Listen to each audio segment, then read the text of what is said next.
Boa noite a todos e a todas aqui presentes. Quero agradecer a presença, né, de vocês aqui e dizer que é com muita felicidade que a gente dá início a essa passarela de convivência. Eu queria registrar que a passarela de convivência foi uma ideia que partiu, né, do grupo, da comissão organizadora, mas ela surgiu principalmente porque a gente sentia necessidade em tantos eventos online, tantos eventos, tantas lives, né, tanta coisa que a gente está acontecendo agora, a gente sentia falta daquele lugar de interação, aquele lugar de socialização, aquele lugar de convivência mesmo. E aí foi nessa falta, né, desse espaço que é mais para um bate-papo, mais para uma roda de conversa, que eu, uma vez, me lembrei de uma conversa com a professora Marlene, e eu fico muito feliz que ela esteja aqui agora, porque nós não somos de Sergipe, não somos de Aracaju, nem eu, nem ela, e uma vez ela comentou comigo, assim, bem sem intenção alguma, mas ela dizendo assim, Ju, você já prestou atenção que como é que as pessoas chamam aqueles espaços, né? Passarela, e eu nem me tocava o que era passarela. E eu achei muito interessante como a professora Marlene pontuou isso, né? E eu comecei a prestar atenção que, de fato, as pessoas se referiam a esses espaços que a gente tem na UFES, que as pessoas transitam e elas chamam de passarela. Eu nunca entendi o que era passarela, depois de um tempo, né, me integrando a esse espaço, foi que eu comecei a entender o que era passarela para vocês.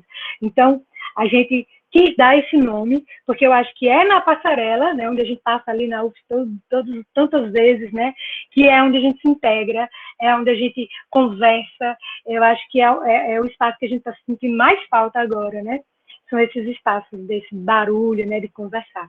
E a proposta é essa aqui. Então, eu espero que a gente consiga fazer muito barulho hoje, igual as passarelas, e então é assim, a gente dá início a essa primeira passarela, né, do Seminário de Humanidades, hoje à noite, né, com vocês. Então, lembrando que a gente vai ter 6 trabalhos aqui, que a gente vai conversar um pouquinho sobre eles. Esse espaço é um espaço para conversar sobre livros, sobre grupo de pesquisa, sobre propostas das mais variadas, né? Compartilhar também pesquisas. Então, fica aí em aberto, né, para os proponentes fazerem suas discussões. Então, a gente vai ter aqui no primeiro bloco, a gente vai ter 3 trabalhos no primeiro bloco, fazemos um intervalo e depois teremos um segundo bloco. Nesse primeiro bloco, eu quero convidar agora o primeiro grupo, que vai apresentar Na Batida do Maracatu Sergipano, trajetórias e configurações da sua musicalidade, com Daniela Macedo Lima e Maquele Ribeiro Borges.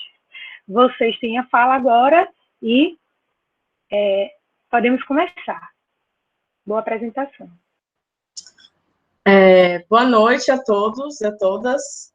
Chamo Daniela, que vai apresentar o trabalho de hoje, e juntamente com a professora Maquele Borges, que eu realizei esse trabalho. Eu sou percussionista, formada em licenciatura pela faculdade da UFES, e hoje eu sou mestranda pela Universidade Federal de Pernambuco, com esse trabalho que eu vou apresentar para vocês hoje.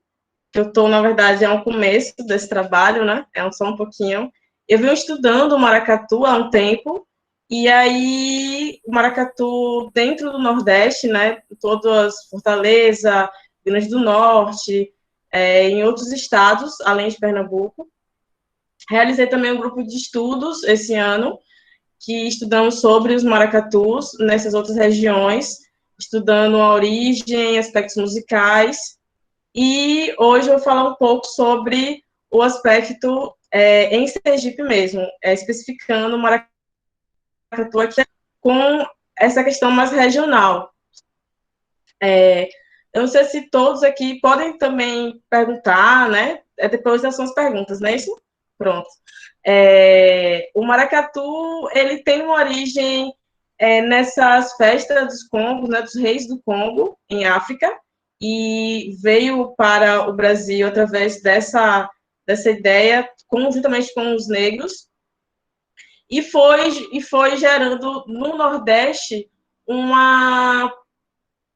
foi se aflorando e crescendo de formas diferentes. Então, quando a gente vai falar sobre o maracatu, a gente consegue entender que ele vai ter dinâmicas diferentes em estados diferentes. Em Sergipe, ele teve duas origens, que foi em Japaratuba e na comunidade Brejão Grande, que é um município de Brejão Grande, na comunidade Brejão dos Negros. Então, nesses dois lugares, a gente vai ter as primeiras origens do maracatu aqui em Sergipe, tá? No Brejão Grande, eu vou mostrar depois a vocês fotos e tal, para vocês terem essa visualização, né? No Brejão Grande, a gente vai ter dois maracatus, que é o maracatu patrocínio do Brejão, e o maracatu raiz do Quilombo, tá bom? O maracatu raiz, o primeiro que se deu realmente no Brejão Grande foi o maracatu patrocínio do Brejão. Temos dois autores que vai trabalhar esse maracatus, que é Marcelo Renan de Oliveira, que vai falar um pouco sobre esse maracatu no estado de Sergipe. Ele vai falar um pouco também sobre maracatu em Fortaleza. E o outro autor, que é Edivaldo Oliveira. Ele tem uma tese de mestrado que ele vai especificar muito nitidamente como ele vai trabalhar na escola, a origem, costumes, no maracatu do Brejão. O maracatu do Brejão ele vai nascer nessa ideia dos negros fugidos, eles vão começar a criar quilombos nesses lugares, e aí vai se nascer algumas manifestações culturais que em outros estados a gente vai falar muito sobre as irmandades que vão ter nessas regiões do Nordeste e vão começar a gerar manifestações culturais como o maracatu. Aqui em Sergipe, se deu muito nas regiões da mata, né, com os negros fugidos. Então, e dentro disso também houve muito essa questão da igreja. A igreja teve muita presença perante a esses maracatus. Então, no estado de Sergipe, o maracatu, patrocínio do Brejão, ele vai ter uma força da igreja que vai fortalecer por questões de interesse também, tá? E aí, a partir do momento, em 2006, quando os povos quilombolas eles começam a procurar direitos perante aquele território, vai ter a quebra com a Igreja Católica. Então, a comunidade quilombola, em 2006, ela vai atrás dos seus direitos e aí se cria Maracatu Raízes do Quilombo. Quando a gente vai ver, existe é muito passado de pai para filho essas manifestações, né? Então, a gente não pode falar em manifestações culturais quando foi exatamente que se deu, porque é uma questão muito familiar, muito questões familiares são passadas. E aí, quando a gente pega esses dois maracatus, existe a musicalidade, é muito parecida com a instrumentação. Então, no maracatu aqui de Sergipe, no Brejão, você vai ter o tambor, você vai ter a onça, que é a cuíca, né? Só que a cuíca é mais aguda e a onça é mais grave. Então, você vai ter um tambor, que é um instrumento feito com a madeira do coqueiro. Você vai ter o chocalho e o apito. O apito é um instrumento muito presente nesses maracatus. O apito é o primeiro instrumento, porque ele vai ser aquele que vai reger e vai começar e vai se finalizar os maracatus.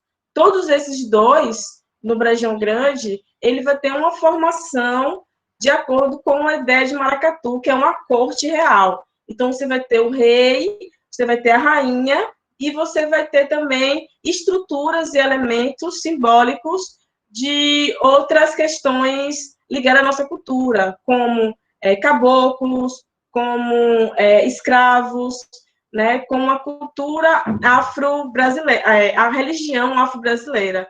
Então, dentro desses dois maracatus, a gente consegue visualizar a presença muito forte das religiões de matrizes africanas. Então, você vai ter bonecas que simbolizam algumas entidades dessas religiões. Algumas mais, algumas menos. Por exemplo, quando a gente fala do maracatu, eu vou ver se eu consigo mostrar para vocês aqui uma foto. Pode ser? Vamos tentar, né? Que eu tô. Vamos ver aqui. Pode. Fica à vontade, Daniela. Eu acho que é tela inteira, né? Você vai me apresentar agora, pode colocar a tela inteira e escolher onde está a imagem. Pronto, obrigada.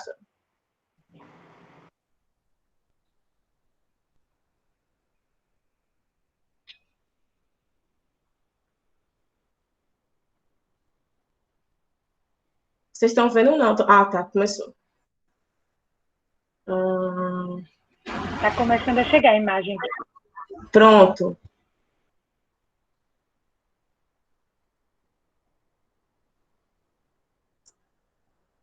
Vocês estão visualizando?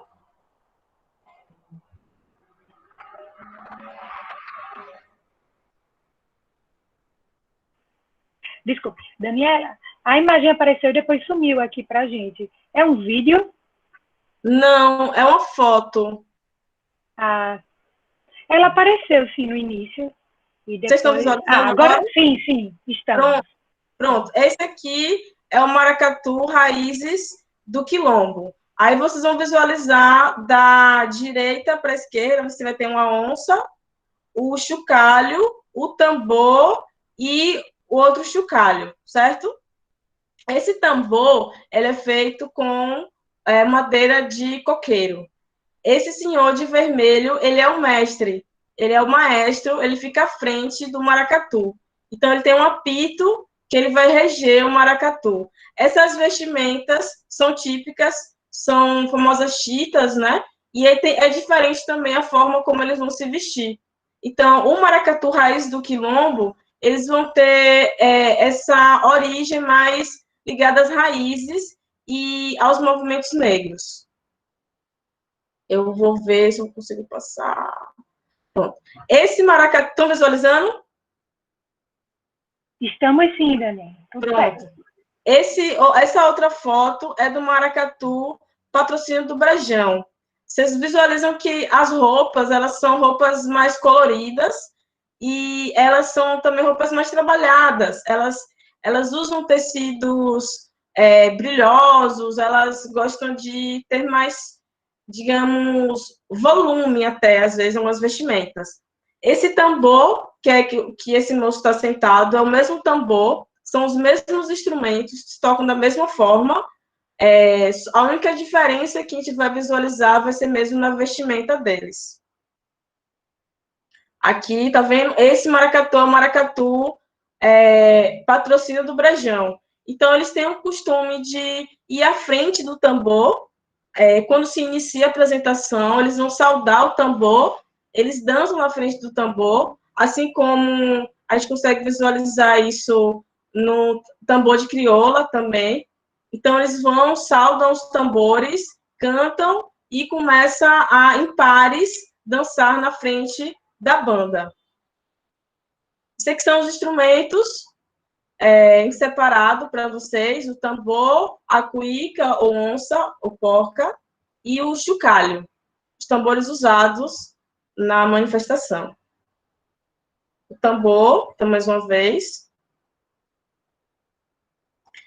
Esse aqui é o outro maracatu, que eu vou falar já já. Passa rapidinho.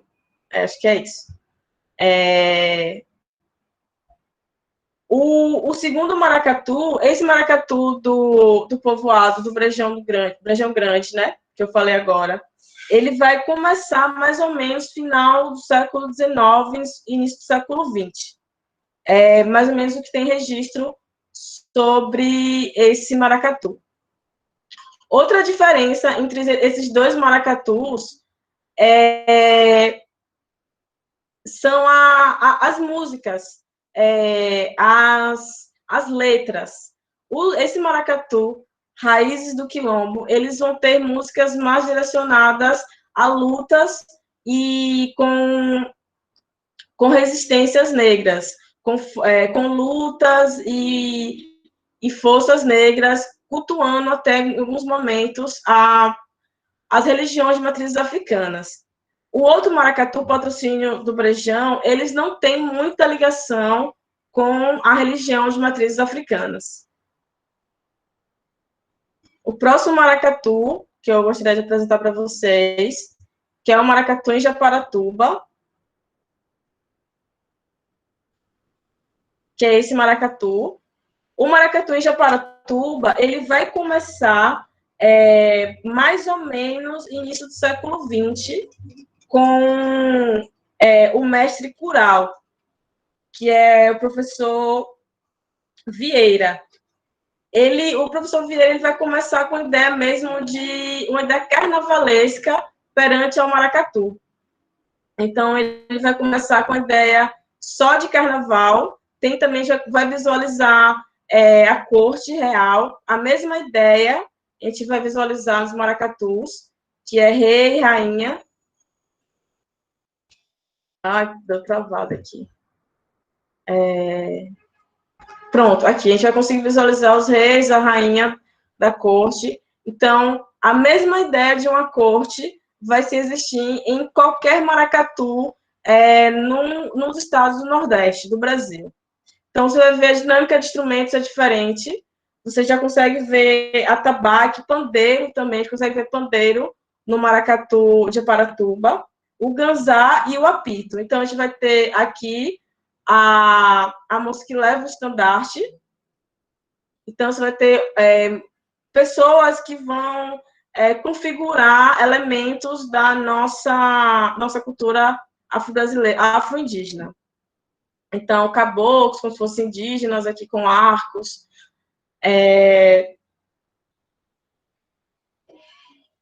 Deixa eu ver aqui.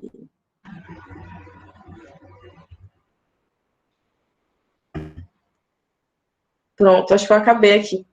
É mais ou menos isso. E aí, isso seria uma vasta, né? Como falam que é só mais ou menos, né? Poucos minutos. Então, eu queria fazer só um. Daniela.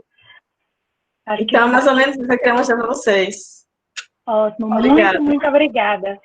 A gente vai passar agora para a segunda apresentação aqui da noite e a gente vai ter uma conversa, né, sobre dados estudantis, como as decisões da universidade interferem na opinião discente, com Isaac Leandro Santos Ismerim, Maria Elisa Moura de Jesus e Rui Hervels Gregório de Souza. Isso? Falei certo o nome de todo mundo? Então, é com vocês agora, tá certo? Obrigado, Ju. Eu vou começar a apresentar aqui. O nosso trabalho, ele traz uma série de dados sobre questionários que foram aplicados durante o período da pandemia, lá de junho para cá, quando se começou a cogitar o período remoto ou especial, até então era letivo especial, em 2019.4, mas o nosso trabalho ele vem englobar justamente esse período antes da UFS tomar as medidas que ela tomou e como as medidas que a UFS tomou influenciou na opinião discente. E a gente tem esses dados através de questionários que foram aplicados em diferentes datas. Eu vou começar a compartilhar aqui com vocês, tá?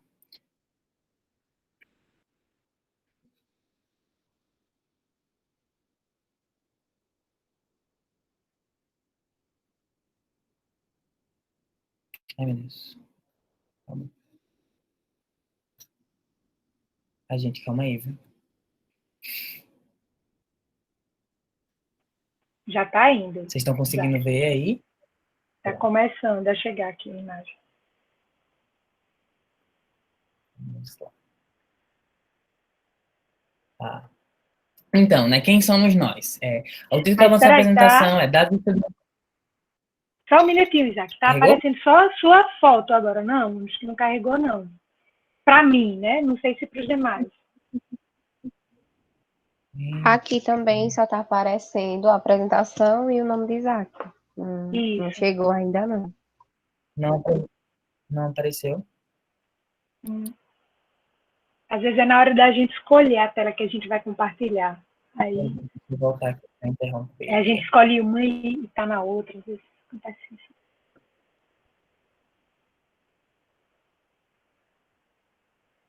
Deixa eu ver agora. Agora foi? Agora, ainda não. Deixa eu ver. Agora está indo. Aí, chegou aqui pra gente. Bom. Agora já está. Agora está aparecendo, né? Isso. Agora está em tela cheia. Prontinho. Vamos lá. O título da nossa apresentação é Dados Estudantis, como as decisões da universidade interferem na opinião discente. Quem somos nós, né? Sim, aqui nós temos 3 representantes discentes, eu, Elisa e Rui. Eu sou do departamento de inglês, colegiado de inglês, Elisa do de espanhol e Rui do de francês. Então, a gente tem aqui abarcando os 3 colegiados, né, para falar um pouco sobre o que foi que aconteceu durante o período. E... Ai, meu Deus, saiu, voltou. E a gente traz dados sobre o nosso departamento de letras estrangeiras. Então, vamos lá. O centro acadêmico, no início, lá para junho, a UFES começou a cogitar um período especial, até então chamado 2019.4. Não se tratava de um período 2020.1, porque era um período que é como se fosse um teste, né, para ver se o ensino remoto poderia ser aplicado na instituição. E até então, aquele período foi tratado como opcional. E como, por ser tratado como opcional, nós, como representantes discentes, temos direito a votos no nosso colegiado. Então, a gente resolveu passar um questionário para os alunos para saber qual era a opinião deles, porque como a gente representa um coletivo, a gente resolveu entender como era que esse coletivo estava se comportando. Então, a gente elaborou esse primeiro questionário. À medida que a carruagem foi andando, né, o tempo foi passando, aí veio com algumas outras ideias que a gente vai demonstrar mais à frente. Vieram 2 questionários, com as mesmas características, mas que buscavam resoluções e objetivos diferentes. Esse questionário visava obter dados referentes ao acesso e à qualidade da internet, situação socioeconômica e psicológica dos alunos, bem como a opinião dos estudantes sobre o retorno das aulas, se eles eram favoráveis ou não, ou se, no primeiro questionário, a gente ainda deixou um pouquinho aberto. A princípio, tínhamos o objetivo de utilizar esses dados para determinar o nosso posicionamento nas reuniões, porque, como eu falei, como a gente representa um colegiado, a gente queria saber como é que o nosso aluno está se comportando para poder recomendar ou não um período letivo especial.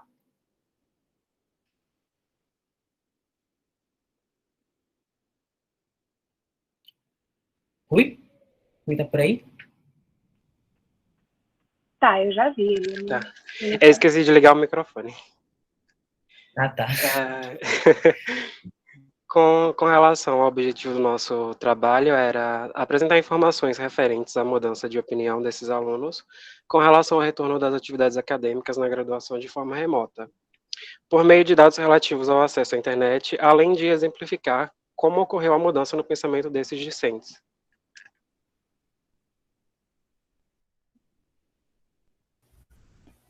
E então, agora eu apresento, né, um pouco sobre esses questionários.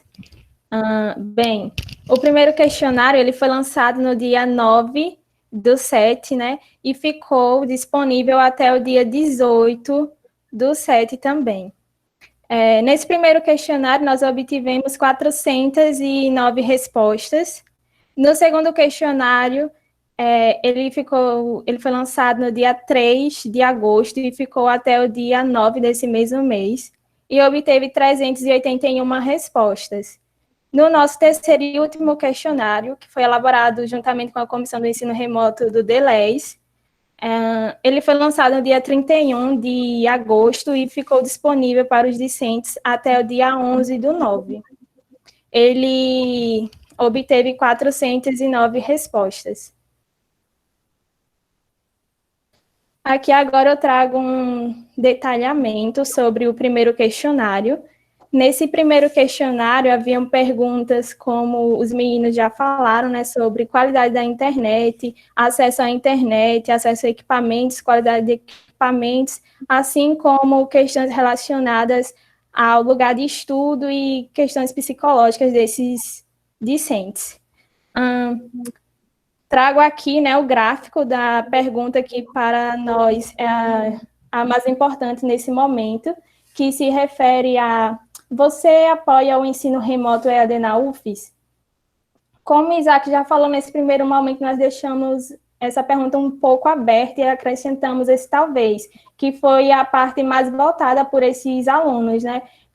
36,9% votou em talvez, 27,6% em não e 35,5% em sim. Agora eu trago uma justificativa contra o ensino remoto, né? Na qual o discente ou a discente cita aqui: por mais que tenham acesso à internet para realizar as atividades online, muitos estudantes não possuem. Isso acaba gerando uma desigualdade muito grande, prejudicando os alunos em todos os aspectos. Além disso, mesmo que todos obtenham acesso, o ensino remoto não é a mesma coisa do presencial, principalmente quando se trata do curso, disciplina que exige uma prática. Bem, nessa parte aqui, nós podemos perceber que, tanto nessa resposta como em várias outras que seguem essa mesma linha, né, de uma questão de empatia, de tentar se colocar no lugar do colega, e por isso se posicionaram contra nesse primeiro questionário. Pode passar. Justificativa a favor agora do ensino remoto, na qual o discente cita aqui: embora não seja a modalidade de ensino ideal, é preciso movimentar-se durante esse período de tantas incertezas. Afinal, já estamos bastante atrasados e não temos ideia de quando voltaremos a ter segurança sanitária no nosso estado. E é importante dizer que nas justificativas favoráveis, todos os alunos citavam isso, de que não tinha previsão de quando voltaríamos presencialmente, de que precisávamos se formar, de que já estavam muito atrasados, etc.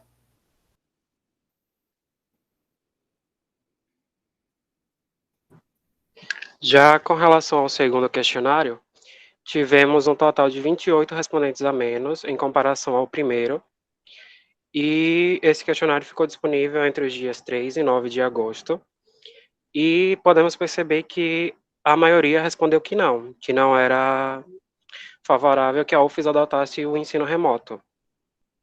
Pode passar. A justificativa favorável que a gente selecionou foi onde o discente responde: será uma experiência de aprendizagem inovadora, visto que estará mais relacionada ao mundo tecnológico, o que propiciará novas possibilidades futuramente para aprimorar e mesclar métodos de ensino da instituição. Pode passar. E a justificativa contrária foi: não sou a favor do ensino remoto, pois grande parte dos estudantes da instituição não tem condições de acompanhar esse tipo de ensino à distância. Por exemplo, eu não possuo computador e sei a dificuldade que seria acompanhar e realizar as atividades apenas com o celular. E temos ciência que nem todos possuem acesso a uma boa rede de internet ou possuem um celular. Pode passar.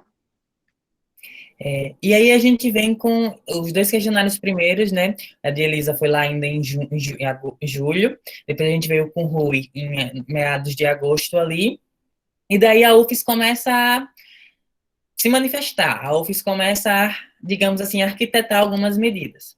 Então, a gente tem primeiro, a gente já viu que o de Elisa para o de Rui, os dados, o sim e o não, já se mantiveram um pouco próximos. Tanto por causa que a gente excluiu, talvez, porque a gente precisava de um posicionamento, quanto porque vazou um documento da UFES sobre uma possível retomada do ensino. Então, os alunos já ficaram meio, a UFES vai retornar ao ensino, então eu vou dar a minha opinião também. E aí, já influenciou um pouco no segundo questionário. Para o terceiro questionário, a gente teve outras decisões que a universidade tomou, que acabou também resultando nos dados que a gente tem. O primeiro foi no dia 18/8, quando saiu um comunicado na página do Residência Pedagógica Oficial da UFES, né, a página da instituição, do programa na instituição, onde dizia que nesse questionário, ou nesse informe, nesse post, que o início das atividades do PIBIT e do Residência Pedagógica estavam condicionados à retomada do ensino na instituição de ensino superior. Ou seja, em outras palavras, para que o PIBIT e a UFES, o PIBIT e o RP começasse, a UFES precisaria retomar suas atividades. Então, esse foi a primeira decisão que tinha. E como no nosso departamento a gente tem muitos bolsistas, a gente tem muitas bolsas de ambos os programas, já foi uma ideia para que os alunos mudassem um pouco a opinião para não perder as bolsas, porque um dos argumentos era que as bolsas poderiam serem perdidas. No dia 25/8, a UF já divulga na sua própria página, na sua página oficial, algumas ações que estavam sendo tomadas. E, dentre essas ações, novamente se vaza uma minuta, não sei se intencionalmente ou não intencional, uma minuta se vaza, tanto que a gente não trouxe nem ela aqui porque ela não está assinada, sobre que tratava de um possível período 2020.1. Então, já vem mais uma manobra da universidade para tentar, para dizer que estamos fazendo alguma coisa, estamos tentando começar um novo período. E daí, no dia 4/9, você vê que Elisa e Rui levantaram questões como não tenho internet, não tenho equipamento, tem alguns problemas que precisam ser sanados, e daí, no dia 4/9, a UFES lança um edital, também na sua página oficial e através de editais, edital 001 e 002, tá? Onde garante auxílios para acesso às aulas remotas, com chips, com pacote de dados, e para compra de equipamentos para que as pessoas pudessem adquirir computadores, tablets, etc. E também lançou um edital para tecnologias assistivas, para que aquelas pessoas com deficiência pudessem também ser assistidas pelos programas. E daí a gente tem aqui, eu trouxe para vocês esse calendário. No dia 18, ela divulgou uma portaria que estabelecia algumas diretrizes para o início do PIBID e do RP. E daí a gente viu que lá no dia 18, saiu aquela notinha lá. No dia 2, saiu o resultado da pesquisa da UFES para saber a quantidade dos alunos favoráveis, onde apenas pouco mais de 10% da comunidade respondeu e 65% foi a favor. No dia 2 também a gente teve a aprovação do plano. Aquela minuta que foi vazada, ela foi aprovada no CONEP e chegou e já estava pronta para ser executada. E daí se começou todos os trâmites para finalizar o período que ficou em 2019.2 e iniciar o 2019.4. E daí estabeleceu-se que no dia 4 deveria ser finalizado o período, né? E daí no dia 4 também ela publicou os editais. E como foi que isso refletiu no nosso questionário? Porque a gente aplicou um questionário logo depois. O nosso questionário começou lá no dia 31 de agosto e pegou todas essas, só não a primeira, né, que foi da UFES e do RP, mas pegou essas outras medidas que a UFES estava tomando. E daí como se comportou? Esse questionário a gente teve um índice muito baixo de respondentes, porque alguns alunos relatavam que já estavam respondendo questionários, então isso influenciou um pouquinho. Eu já tinha respondido 2, responder mais um, os questionários estavam se tornando um tanto repetitivos, mas aí a gente precisava porque as situações foram mudando. Então, esse questionário a gente prorrogou o prazo 2 vezes, porque os números estavam muito baixos de respondentes. Então, a gente começou, a gente deixou um pouco mais. Mas aí a gente viu um pouco das coisas que já eram esperadas.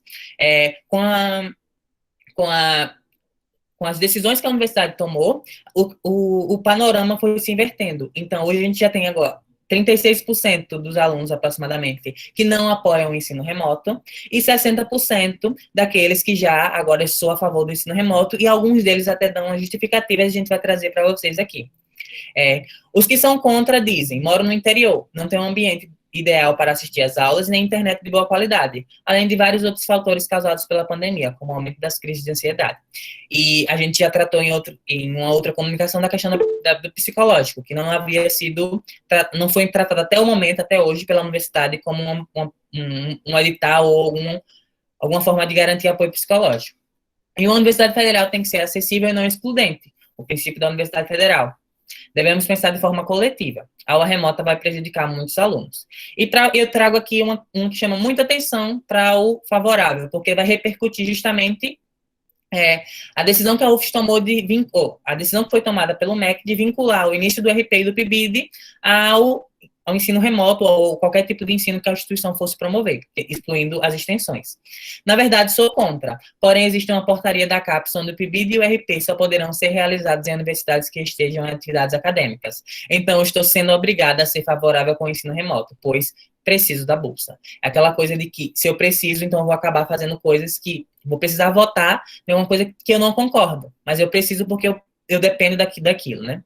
Então, a gente viu que a universidade foi tomando algumas decisões e, consequentemente, o posicionamento dos alunos foi mudando no decorrer do processo.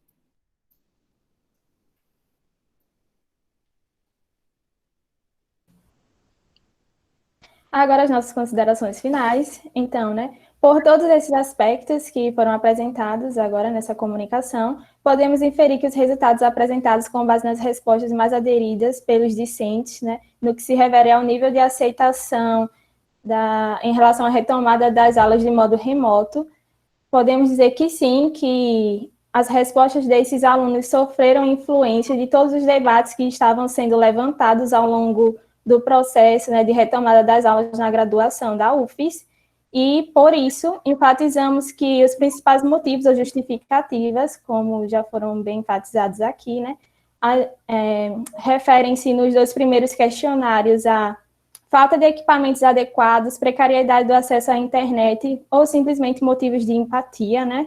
No entanto, no último questionário, os fatores que influenciaram esses alunos referem-se às portarias e auxílios estudantis emergenciais, aliados ao fato das bolsas do Programa de Iniciação à Docência e do Programa de Residência Pedagógica estarem atreladas ao início das aulas.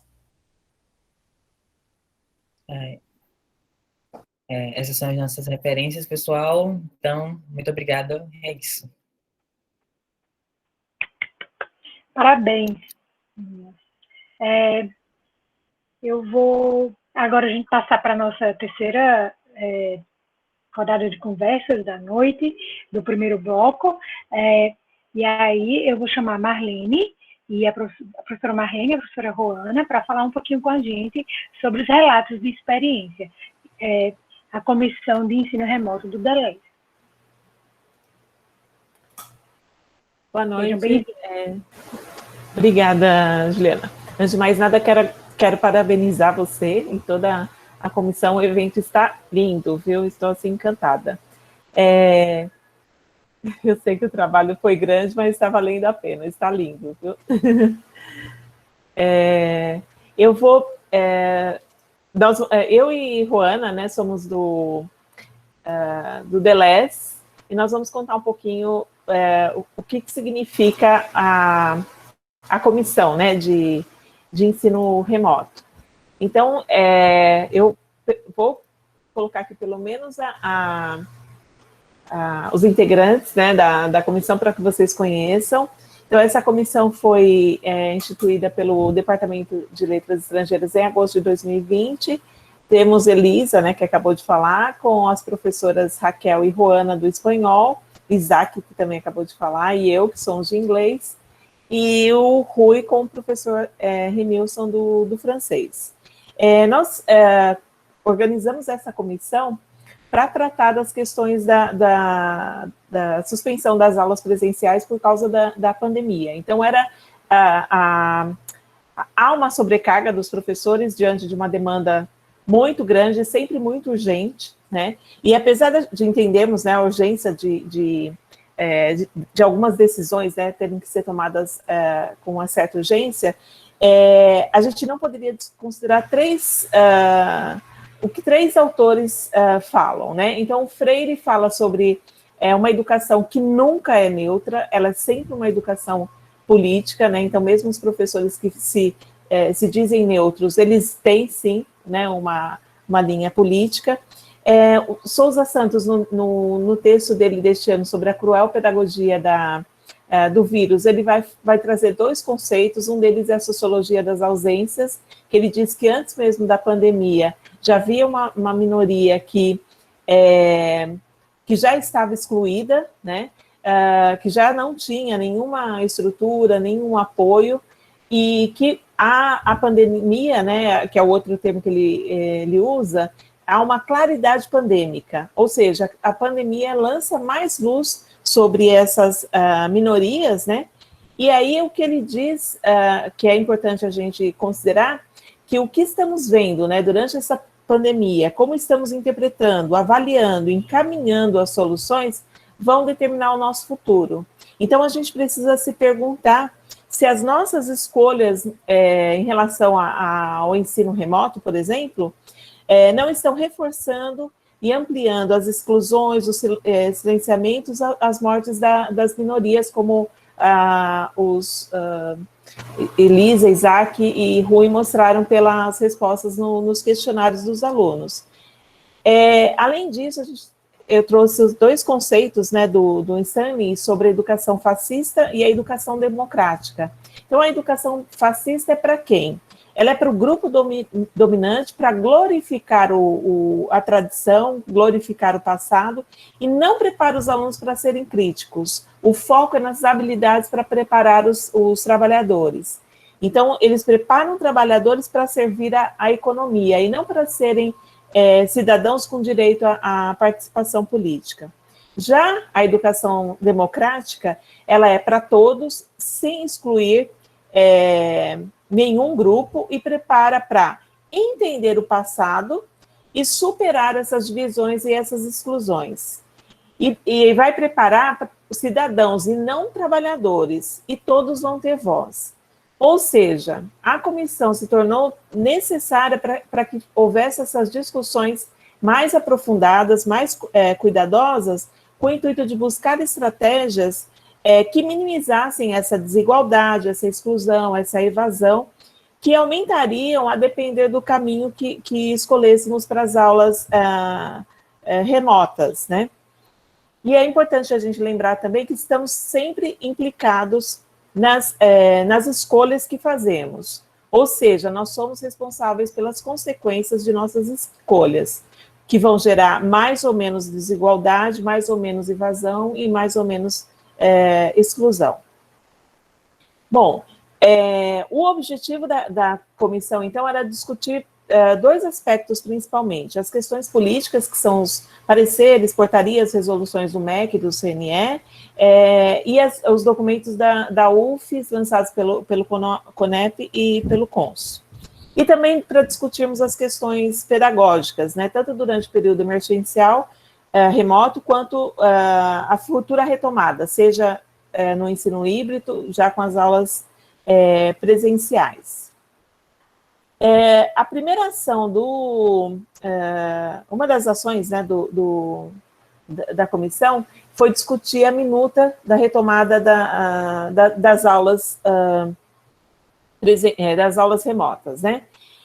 Na verdade, a gente analisou a segunda versão, porque a primeira versão chegou a toque de caixa para ser analisada rapidamente. Então, cada colegiado do departamento, né, que temos colegiado de inglês, espanhol e francês, cada colegiado analisou separadamente e redigiu um documento e encaminhou para a chefe, que encaminhou para o CSH. Já com a comissão, a gente teve o cuidado de retomarmos essas discussões da primeira versão, analisamos esses encaminhamentos, né? Fizemos um rascunho e pedimos para que os colegiados novamente olhassem e apresentassem sugestões. Então, nessa segunda consulta, a comissão conseguiu discutir mais cuidadosamente, né, inclusive com a participação de um membro da comissão da UFES, que elaborou essa resolução. Organizamos um único texto para o departamento, né, tirando assim a sobrecarga de trabalho da chefe e fortalecendo a voz do departamento, já que não enviamos 3 documentos separados, mas um único documento, né. Encaminhamos 13 sugestões, mas aqui eu vou falar de 4, né. A gente chamou a atenção para que eles observassem se não haveria uma sobrecarga de trabalho para os professores em relação à quantidade de plataformas que eles sugeriam para que nós usássemos como ferramentas nas nossas aulas. Então, nós indicamos que eles se entrassem no SIGA e que as outras plataformas fossem alimentadas automaticamente, sem que o professor precisasse alimentar separadamente. Chamamos atenção também em relação ao apoio psicológico aos discentes.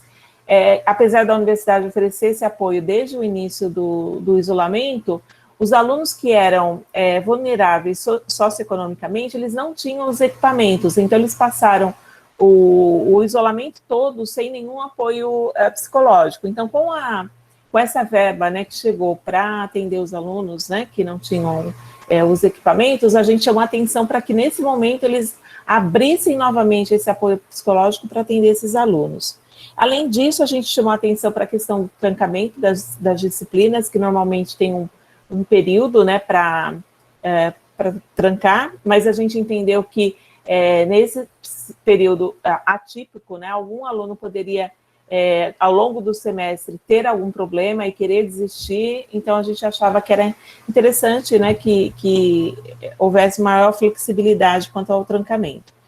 E, em relação aos estágios, que a gente sugeriu que o DELIB e o DILEC atuassem mais próximos com a SEDUC para identificar quais são as escolas, os professores que estavam oferecendo um ensino remoto de forma mais organizada, com mais apoio da SEDUC, para que a universidade não atuasse, né, em uma realidade caótica, né, e acabar reforçando aquela falta, né, de apoio da Secretaria da Educação, certo?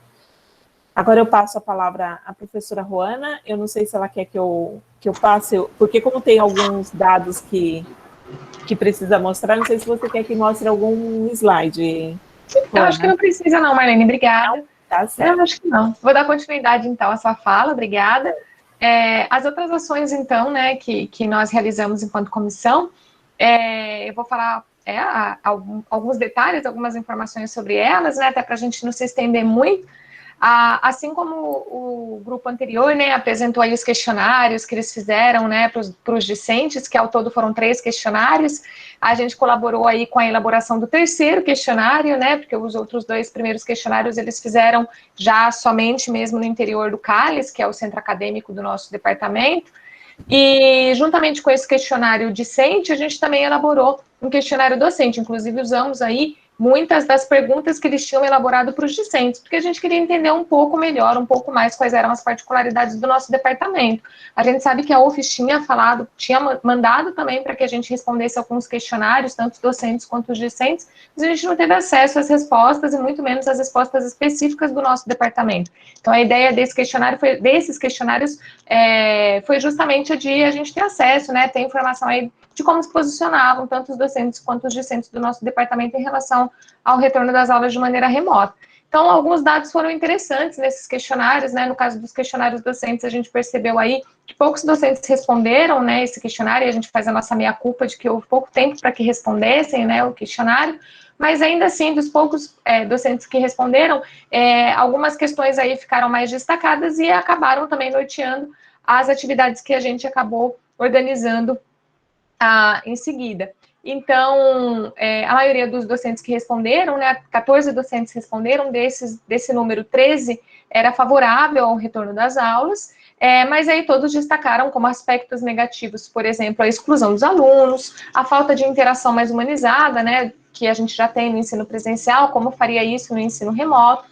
Como aspectos positivos, foi destacado a continuidade de atividades docentes, né, das aulas. Os docentes estavam trabalhando no momento remoto, mas em suas pesquisas, em atividades de extensão, não em aula efetivamente. Então, a ideia dessa retomada e também da retomada dos vínculos entre o professor e aluno e entre os próprios alunos, além de haver aí uma oportunidade de novas aprendizagens com o uso das tecnologias digitais, né, de comunicação, que, obviamente, muitos professores já usavam algumas dessas tecnologias em sala, mas que foram obrigados, né, a terem essas tecnologias usadas de uma maneira mais intensificada.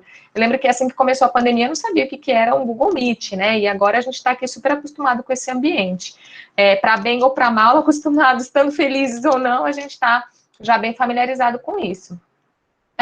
Como dificuldades naquele momento do questionário, que aconteceu mais ou menos no início de setembro, os docentes do DELES que responderam, né, mencionaram que tinham aí, que previam como dificuldade o acesso às ferramentas, o espaço para dar aula, porque agora a gente está em casa, então daqui a pouco vocês podem escutar a minha cachorrinha latindo aqui, né, quem é meu aluno aqui sabe que sempre passa moto, então fica uma loucura isso daqui, e é isso, né, a gente tem esse espaço para poder dar aula com todas essas limitações. O tempo também, para a gente organizar o tempo, os meus alunos agora, já no presencial, já nas aulas, né, nas aulas regulares, têm falado muito sobre isso, sobre como é difícil organizar o tempo, a gente acaba trabalhando muito mais horas, não tem sábado, não tem domingo, então a gente precisa ter esse cuidado com o tempo. Naquela época, início de setembro, já se previa também essa dificuldade da diferença do presencial e para o remoto, não seria simplesmente passar atividades que eu dou já no presencial para o remoto, e também, naquele momento, os professores pontuavam como possíveis dificuldades a ansiedade, o medo do desconhecido, né? Esse novo modelo de aula aí que é uma novidade para todo mundo, tanto para os discentes quanto para os docentes também. Então, com base nesses questionários, a gente também acabou delimitando aí os próximos passos das atividades que a comissão pretendia promover aí, né? Então, a gente promoveu um evento, né, que se chamou Jornada de Ensino Remoto. Acredito que muitos dos que estão aqui nessa sala hoje participaram aí também desse evento, que aconteceu nos dias 15, 16 e 17 de setembro. A gente teve 3 mesas nesse evento e mobilizou mais de 200 participantes, assim. Então, a gente teve muitos alunos inscritos, não só alunos, né, enfim, mas muitas pessoas se inscreveram no evento. Por dia, aproximadamente 150 pessoas estavam em cada sala. Então, assim, a gente entendeu como um sucesso total. E esse evento aí da Jornada de Ensino Remoto foi um momento aí que a gente procurou para compartilhar experiências docentes e discentes. Então, a gente convidou alguns professores que já estavam atuando no ensino remoto, na educação básica, para compartilharem a experiência deles, e também professores do nosso próprio departamento que atuaram no semestre 2019.4 ou que propuseram alguma atividade de extensão nesse período remoto, porque eles também já teriam aí algum tipo de experiência nesse momento remoto para compartilhar com a gente. Então, a gente teve uma mesa, né, a primeira mesa foi uma mesa feita para a gente mostrar os dados, né, das realidades, impressões e apreensões dos docentes e discentes com base nos questionários. A mesa do segundo dia foi ensino remoto em Sergipe, o que a experiência da educação básica nos ensina, né, que foi quando a gente teve esses convidados da comunidade externa, a UFES. E o terceiro dia a gente teve uma mesa que tratava da pandemia e o ensino remoto, especificamente no DELES, com esse compartilhamento da experiência dos nossos colegas de departamento, não só professores, mas os discentes também, sempre pensando aí em abarcar pessoas dos 3 colegiados, né, dos cursos de inglês, francês e espanhol. Além disso, né, a gente também propôs uma roda de conversa entre os docentes do DELES, com 2 encontros. A gente sabe, né, não sei se todos que estão aqui sabem disso, mas a UFES ofereceu vários cursos de capacitação nesse momento remoto para os professores, e eram cursos, assim, com muito bons conteúdos, mas com muitos conteúdos. Então, no final, a gente acabava um pouco perdido com essa onda, né, gigantesca de novas informações e de muitas informações ao mesmo tempo. E aí essa roda de conversa foi justamente o momento que a gente encontrou ali para que os docentes do nosso departamento se encontrassem, né, fora de uma reunião departamental, por exemplo, para falar justamente das preocupações e das especificidades para o ensino de línguas. Isso gerou aí a nossa criação de uma página, né, de um site, em que a gente fez uma curadoria do conhecimento, usando aí um termo do filósofo Cortella, em que a gente, de todas essas informações que a gente encontra, né, na internet, se a gente quer fazer qualquer coisa, a gente procura no Google e a gente vai ter ali um tutorial, alguma ajuda. Então, ao invés de jogar no Google e ver o que sai, né, com base nas nossas experiências, né, como comissão, tanto dos cursos quanto desses encontros que foram promovidos, a gente criou um site, que eu vou colocar aqui daqui a pouco no chatzinho para vocês, e nesse site, né, que é sites.google.com/view/ensino remoto DELES, a gente faz essa curadoria do conhecimento. Então, a gente colocou lá várias imagens, vários vídeos, vários conteúdos mesmo, para ajudarem, principalmente os docentes, mas também os discentes, neste momento remoto, né, com sugestões de ferramentas para usar, de como usar determinadas ferramentas. Então, é um site, um trabalho bem bacana que a gente tentou fazer, de unir num lugar só todas essas informações que a gente acaba tendo com base nos diferentes cursos que a gente tem acesso, né? Além disso, a Comissão de Ensino Remoto também contribuiu com a Calorada, né, que foi organizada pelo CALES, o centro acadêmico do nosso departamento, mas a gente contribuiu de certa maneira, né, porque a gente usava essas reuniões semanais, que a gente no início estava fazendo essas reuniões semanais, foi uma loucura, foi super cansativa, mas a gente fazia essas reuniões semanais e nessas reuniões a gente também discutiu a programação da Calorada. E aí, como a Calorada acontecia nesse mesmo momento aí desse encontro docente, foi um período, assim, bem produtivo, em que os alunos, eles poderiam aí conversar com a gente enquanto comissão, né, porque a Elisa, o Rui e o Isaac, que acabaram de apresentar, eles fazem parte tanto do CALES quanto da nossa comissão de ensino remoto. Então, a gente fazia essa ponte aí bem bacana de diálogo, e a gente pôde contribuir com eles na programação em si, e também enfatizar esse diálogo sobre o ensino remoto, porque os alunos que estavam entrando na universidade, né, todos os calouros, eles já têm aquela coisa de calouro, é um novo, eu não sei como que vai ser, eu tô com medo. E agora, não era só o calouro que estava com medo, né? Tá todo mundo assim, né? Tá todo mundo sem saber muito bem como que é esse ensino remoto. E até agora estamos um pouco sem entender, né? A gente está tentando se organizar nesse modelo novo, né? Nesse modelo que é um modelo emergencial. Então, por isso a gente tem estamos aos trancos e barrancos. Então, a gente acabou contribuindo aí com a programação da Calorada, no sentido de dar uns pitacos mesmo na programação, sugerir uma coisa ou outra, mas quem fez tudo isso foi o CALES, né, juntamente com os colegiados, e então essas foram as principais ações que a gente fez nesse período, finalizando aí com uma nota final, né, sobre o edital da monitoria, que a professora Marlene vai falar um pouquinho mais. Como eu comentei no início, né, durante esse período as demandas sempre eram para ontem, né, o Isaac, Elisa e Rui mostraram isso também, né, como as decisões foram atropeladas, uma delas foi a monitoria, e a comissão conseguiu, né, se organizar para elaborar uma nota, né, em que a gente ressalta a importância da monitoria, tanto para a formação, né, dos alunos, tanto de quem é monitor, quanto dos alunos que ajuda, melhora a qualidade de ensino, porque apoia, né, os alunos, reduz a taxa de evasão, tanto dos alunos que são atendidos, quanto dos alunos que são monitores, né, porque aí eles têm uma bolsa, mas nós tivemos problemas, em inglês, nós quase não conseguimos lançar o edital, porque nós estávamos em recesso, e os professores tiveram problemas para elaborar, então nós fizemos essa nota exatamente para chamar a atenção deles em relação a esses prazos tão apertados, né? Só para finalizar, a gente, né, quer reforçar a relevância da comissão, que foi um espaço necessário para discussões sobre o ensino remoto, para a gente não tomar as decisões de qualquer jeito, né? Como eu disse, a nossa preocupação era de evitar o máximo possível, né, da evasão, da exclusão. A gente sabia que ia acontecer, né? Não, infelizmente, não, como os alunos disseram, infelizmente não deu para a gente fazer 100%, né, mas a gente pressionou para que fosse o mínimo possível, né, de alunos que ficassem fora. A comissão garantiu, né, a unidade de fortalecimento do DLES, e houve uma maior realização de ações e interação entre os membros do DLES, né, fortalecendo o departamento para a gente conseguir, né, encarar esse período que está sendo bastante desafiador. E as nossas ações futuras, né, a gente quer organizar encontros sobre o ensino remoto, a gente vai continuar analisando os documentos e, principalmente, né, os próximos passos, exatamente para discutir agora o ensino híbrido e o retorno do ensino presencial, tá certo? Obrigada, gente. Quero agradecer também aí as professoras que compartilharam tantas informações com a gente.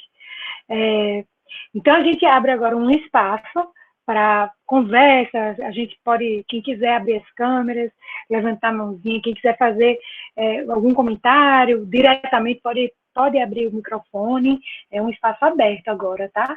Eu vou pedir para quem já se apresentou, abra as câmeras, para a gente poder conversar um pouquinho. E aí a gente teria um espaço agora para conversar e um segundo bloco. Só que eu não sei se as outras pessoas do segundo bloco chegaram. Eu estava vendo aqui o e-mail, se alguém mandou e-mail, porque eu vi aqui no chat que a gente lotou, né, a sala. A gente nem imaginava que ia ter tanta gente assim. Então, não sei se de repente as pessoas que iam apresentar chegaram mais tarde ou se elas estão por aí. Só para. Viu, Juliana? Só para você saber, a Malha tentou entrar e não conseguiu, né? Então, realmente, pode ser que essas pessoas não tenham conseguido entrar, né? Porque a sala já está lotada. E eu já vou chorar para amanhã. Sim. Por favor, tenta aumentar as vagas, porque só tem essa sala, entendeu? Aí todo mundo está para cá. Eu vou tentar dividir. De repente, a gente faz 2 salas amanhã. Vou ver. E também vou ver o que aconteceu com essas pessoas. De repente, a gente faz 3 salas com as pessoas que não conseguiram entrar hoje. E a gente transfere os 3 trabalhos, né, para uma sala amanhã. A gente realmente não imaginava que a passarela ia... Tá vendo? As pessoas estão sentindo falta da passarela.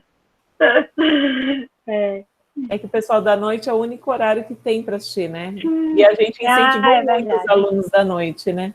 Foi Só do verdade. DELE somos 3 cursos, né? Inglês, francês e espanhol, né?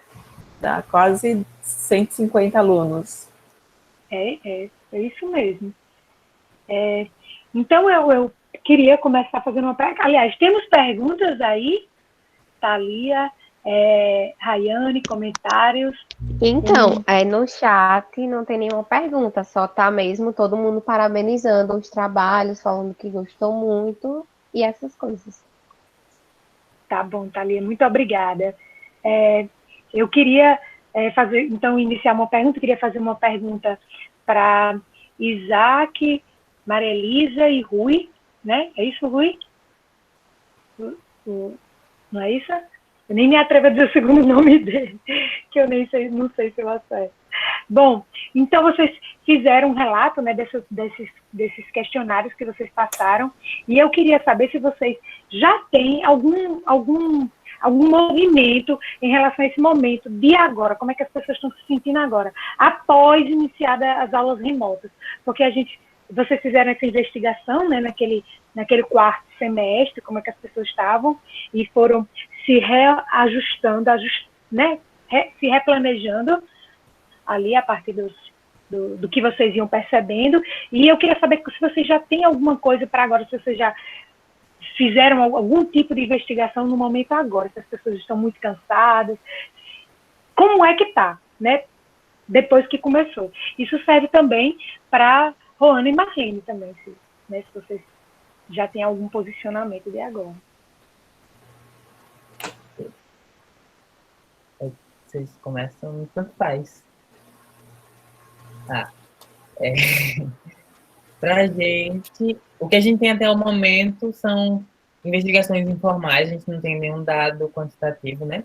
Então, a gente tem baseado em conversas que a gente tem com alguns alunos ou com algumas situações que vêm acontecendo. Então, muitos alunos relatam problemas de internet, a internet caindo muito, então achavam que as internets iriam aguentar, né, o baque do período, mas não.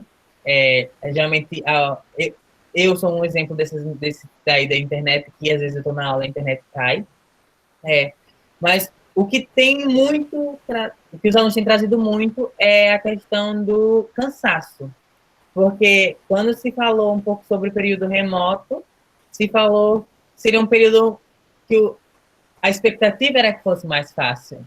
A expectativa era que a gente conseguisse levar, e a expectativa era que a gente conseguiria pegar todas aquelas disciplinas e a gente conseguiria levar no mesmo ritmo que a gente conseguia no presencial. Tanto que no último questionário, a gente buscou perguntar sobre quantas disciplinas você pegaria no caso do período, para a gente recomendar. E boa parte dos alunos responderam que pegariam todas as disciplinas do período.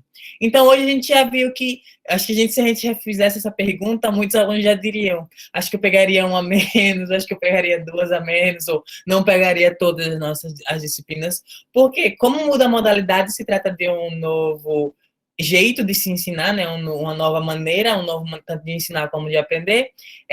A gente achou que ia conseguir fazer determinadas coisas, só que a gente está vendo que o negócio é mais embaixo, então a gente precisa tomar um pouco de cuidado, as coisas não são o que aparentam ser.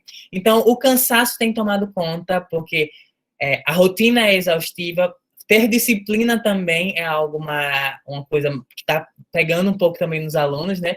Ter a disciplina de ter tudo certinho, cronometrado, fazer tudo, lidar com os prazos, né?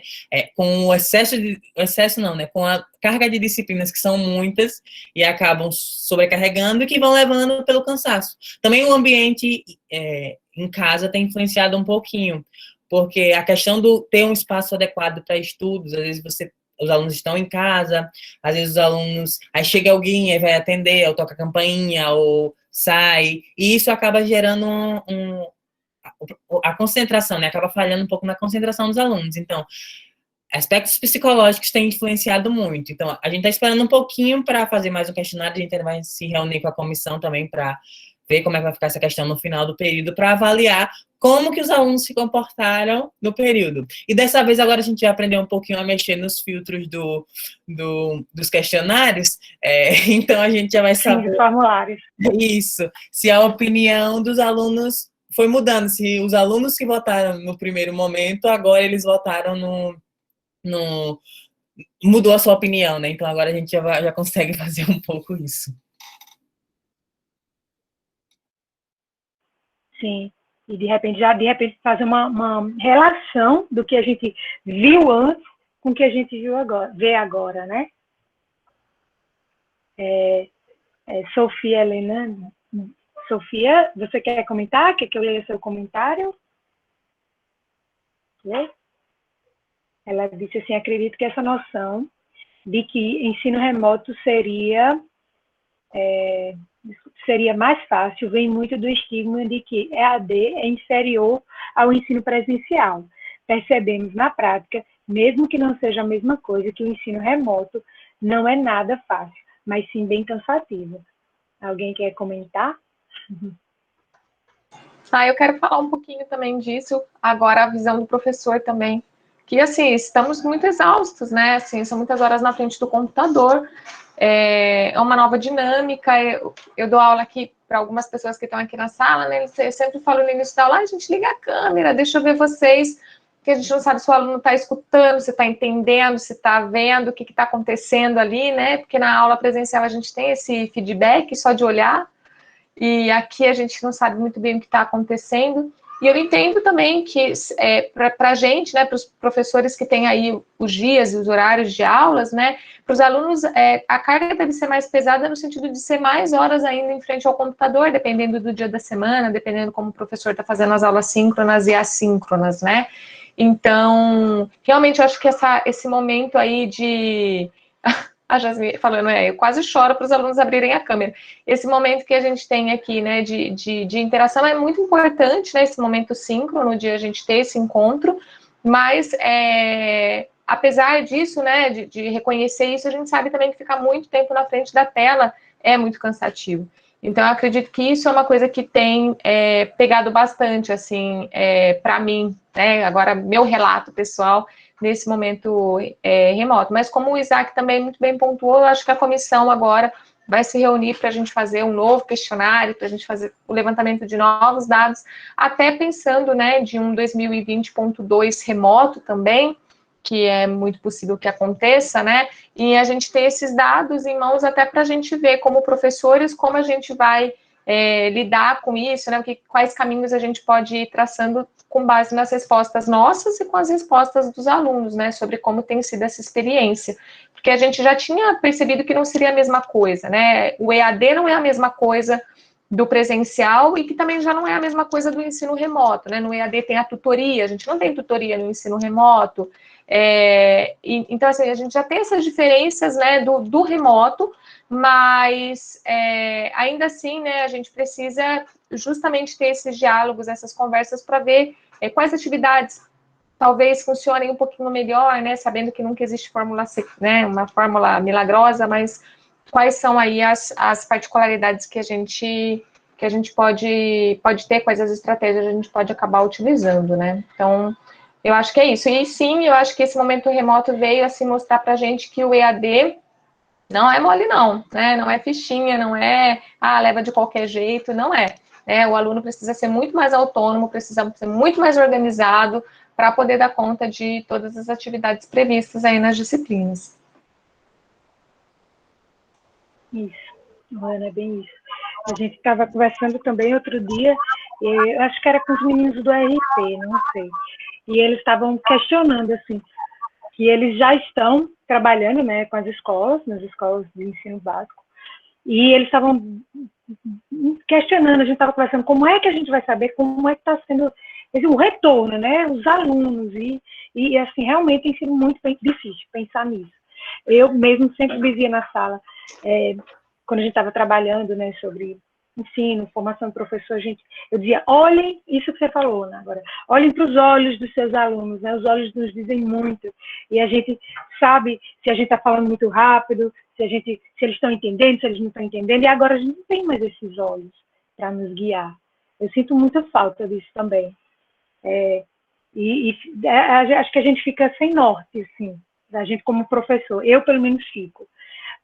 Eu me mexo muito, acho que eu sou um pouco interativa, e eu estou até pensando já em colocar o computador assim num lugar alto e dar aula em pé, porque sentada eu acho que atrapalha a minha dinâmica, eu não sei, eu não consigo, meus braços, né, mexem muito, e aí eu não sei, a gente fica buscando, né, algo, já que a gente está nesses quadrados, algo que...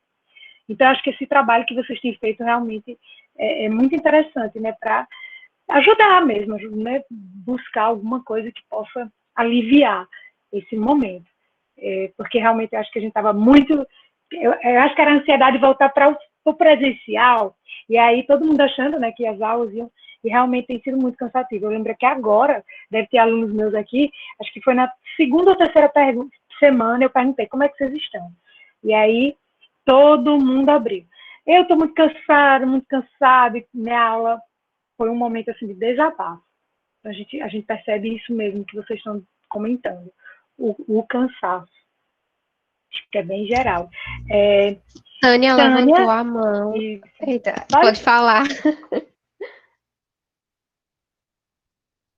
Tânia? Será que ela levantou a mão sem querer? Que acontece, né? Então, boa noite, né? Boa noite. Não.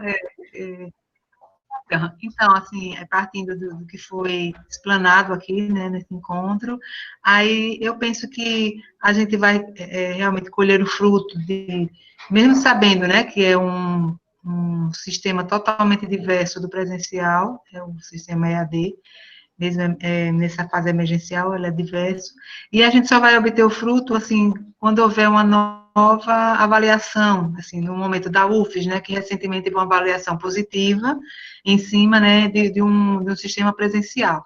Como a gente não sabe até quando vai perdurar, então só na outra avaliação é que a gente vai ter essa certeza, se realmente foi profícuo esse sistema. Eu queria se ouvir a posição de você.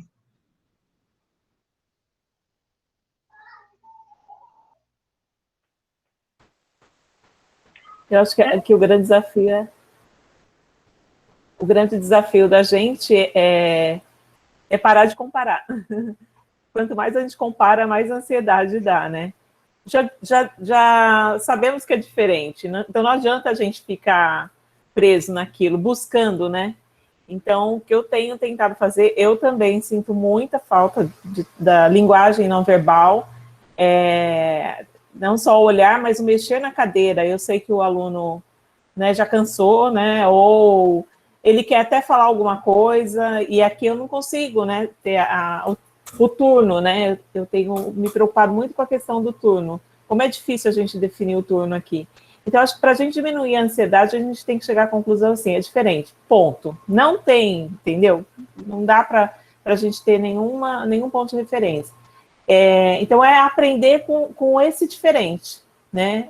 Não ficar comparando, mas é melhor, é diferente e eu vou ter que me adaptar a esse diferente, não tem jeito, né? Quanto mais a gente relutar na adaptação, é a história da resiliência, né? Quanto mais a gente relutar, mais difícil vai ficar, mais cansativo vai ficar. Então, aí buscando as estratégias, né? De repente, esse semestre não vai ser o semestre dos sonhos, né? Onde eu estou me apoiando muito é no que eu sempre falo, né? Que a nossa formação ela é contínua. Então, eu estou me apoiando na ideia de que nunca eu consegui, e esse semestre está ficando mais evidente, né? Eu digo que o remoto está potencializando algumas coisas que já eram do presencial, a questão eu nunca vou conseguir transmitir tudo que eu acho que meu aluno precisa, é fato. E agora no remoto, com toda ainda com a parte emocional, fica pior ainda. Então, qual que é onde eu estou me segurando, né, para não desmoronar mais? Que eu sei que vocês vão buscar depois, continuar buscando. Então, vocês não aprendendo comigo agora, vocês não... A vida de vocês é muito longa, né? Vocês vão poder aprender e buscar em outras fontes, né? Não só... a coisa do professor não é o detentor do conhecimento. Então, eu estou incorporando mais essa ideia, né, de que eu não sou detentora de conhecimento e que só na minha fonte que vocês vão poder beber e ter a informação. Então, entendam isso, né, e pensem, o que eu não consegui agora, eu vou ter tempo para conseguir depois. Não adianta querer ficar brigando. Ah, mas eu quero tudo agora. Não, né, vocês terão muitos anos pela frente ainda, né? Então, tentem aproveitar esse semestre, né, da melhor forma possível, o que esse semestre está ensinando, onde eu tenho que me adaptar, onde eu tenho que ceder um pouco, né? Todas aquelas questões que a gente vivia discutindo, né? Então, o professor não é o detentor do conhecimento, o aprendizado é contínuo, o professor não é para passar informação, mas é para construir o conhecimento junto com o aluno. Então, todas essas teorias que a gente vomitou sempre e que, de repente, já estava ficando vazia sem a gente entender direito, a gente está tendo que enfrentar agora e ver como é óbvio tudo isso, né? E, então, por exemplo, a avaliação, já faz muito tempo que eu não acredito em avaliação. A avaliação não mostra nada para mim, né? A avaliação tem que mostrar para o aluno é que tem que aprender a se autoavaliar, né? Então, não adianta ele me entregar uma prova, eu dar uma nota né, ele vai mostrar para mim, olha, eu sei isso, mas será que ele sabe mesmo? Então, não é para mim que ele tem que mostrar, é para ele mesmo, né? Então, eu acho que o ensino remoto está reforçando essas ideias, né? Então, eu acho que para a gente diminuir um pouco essa nossa ansiedade, vamos tentar rever, né, e não ficar comparando. Comparar é a pior coisa que tem, porque não tem nada mesmo parecido, entendeu? Não vamos ter... E outra coisa que vocês têm que ter muito claro, a aula presencial nunca mais será a mesma que foi até dia 16 de março de 2020. Nunca mais vocês terão uma aula igual a aula que vocês tiveram. Eu falo isso... Nossa, mas chegou aqui, ó. Então é isso, não tem jeito, né? Vamos ser mais resilientes e olhar para isso e falar assim, tá, o que eu tenho que aprender, né? Uhum. E resistir menos, para não sofrer menos. É interessante que hoje a gente está aqui discutindo, né, professores, artistas, né? Daniela também tão bem apresentou aí sobre o maracatu. E ontem o professor César Nunes, ele disse, né? Não sei, eu acho que foi na palestra dele, a gente tem uma enxurrada de conteúdos, né? Que a gente está sendo exposto atualmente. E eu acho que foi ele que falou assim, nós estamos sobrevivendo graças aos professores e os artistas nesse momento, né? E que tem alimentado, assim, a alma. Então, Roana, se você quiser fazer sua pergunta.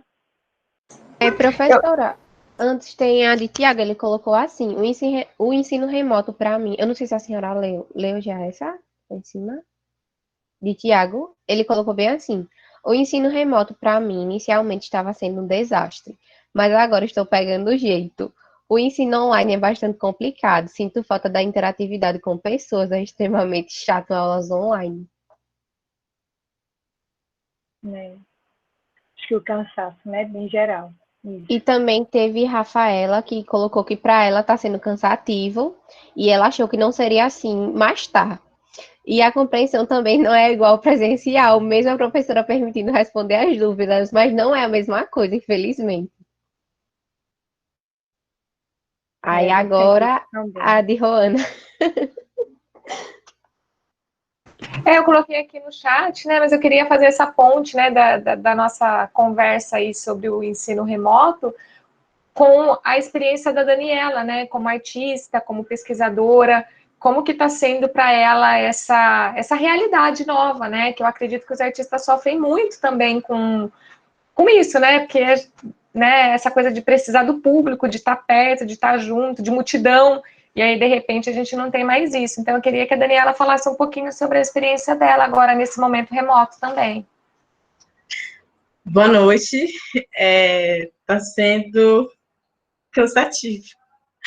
Eu tive aula do mestrado às 8 da manhã e estou desde agora na frente do computador. Então, está sendo nessa atividade. E amanhã eu estou dando aula também de percussão, eu comecei a dar aulas online de percussão, e eu particularmente achei até melhor, porque existem os prós e os contras, né? Mas eu vi que os prós eles são maiores. Por exemplo, atingir a minha arte para além só de uma região. Então, eu dei aula para pessoas de São Paulo, de Florianópolis, de Portugal, da França. Então, eu pude dar aulas, né? E levar o meu trabalho para além daqui. Então, isso foi uma coisa muito boa, tanto como percussionista e professora de percussão, né? Como também o meu trabalho como pesquisadora no Maracatu. Então, essas pessoas que conheceram a minha pesquisa e foram levando, né, para além daqui da UFES. Então, eu achei, cansativo, mas tem também esses bônus, né, que são incríveis. No online também, eu percebi que você consegue ter um controle sobre os seus horários. Por exemplo, eu não vou perder passagem, eu não vou perder tempo. A pessoa cancelou a aula, né? Já estou em casa, vou ali, eu faço outra coisa. Então, eu vi muitas dinâmicas de dar aula online. O presencial, às vezes, a pessoa... Enfim, tem muitas coisas que eu tenho visto essa coisa boa de dar aula presencial. Acho que a única coisa que é mesmo a dinâmica de estar junto, de construir uma música juntos, né? Não tem essa coisa de tocar junto, então a pessoa toca, eu escuto e tudo certo. Não tem como a gente tocar juntos. Então, acho que a única coisa que eu não... Em relação a outras questões, por exemplo, eu também participo de grupos, né, de percussão, de música, então isso está parado por enquanto.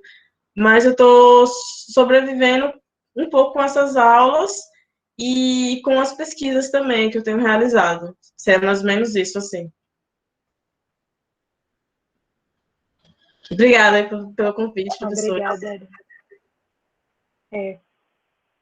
Eu acho que tem possibilitado também essa colocação que você fez, é muito importante. Sim. Ontem mesmo, né, a gente teve presença do professor que fez a abertura do nosso evento. Ele falou de São Paulo. Não sei se a gente teria condições de trazer ele, né, até Sergipe. Então, a gente tem essas possibilidades. Ao mesmo tempo em que eu sinto muita falta, apesar de antes reclamar muito, do deslocamento. Como eu sinto falta do deslocamento. Porque o deslocamento é o espaço entre os acontecimentos que as coisas, que a ficha cai, é o espaço de... Sei, acho que é o momento de cantar, de pensar em nada, sabe, eu acho que a gente está precisando desses espaços, que era o momento que a gente, sei lá, se arrumava para ir para a UFES, que a gente ficava no carro, ou no ônibus, ou caminhando mesmo pelo campus. Eu acho que esses deslocamentos todos que a gente não pratica mais, né, eu sinto muita falta desses espaços vazios, né, do espaço vazio. Porque a gente está emendando uma coisa na outra, né, Juliana? Exatamente por estar em casa, você vai emendando, você não para entre uma... Isso a gente tem que prestar muito atenção, né, do que...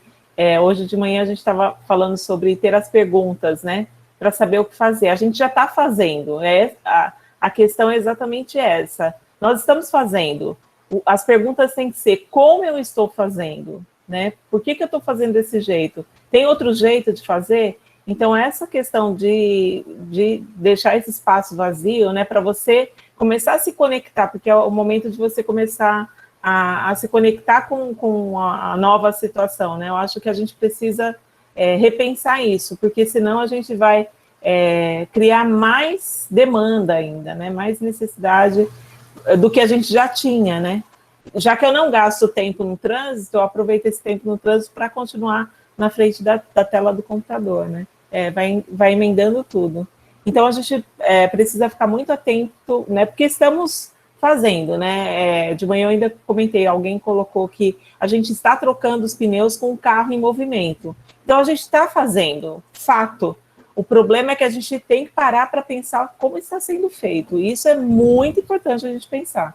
Para a gente, de novo, não entrar num piloto automático, né? E fazer isso que a Juliana falou, né? De emendando uma coisa na outra. De alguma forma a gente já fazia, né? Mas pelo menos a gente tinha esses intervalos que a gente não está tendo, né? Se a gente não tomar cuidado, a gente emenda uma coisa na outra sem nem ir ao banheiro, sem nem levantar para né, se esticar um pouco. Então, vamos pensar muito o que a gente tem feito nesse período. Bom, Thalia e Daniela? eu tinha levantado a mão. Daniela, eu queria te parabenizar, Daniela, né, pela sua pesquisa. Eu fiquei muito feliz. Eu sou aqui de Aparatuba, e aí muitas vezes as pessoas não valorizam nossa cultura e tal. E assim, fiquei assim com o coração muito feliz em ver que tem uma pessoa de Pernambuco, né, estudando maracatu aqui da minha cidade, viu? Parabéns.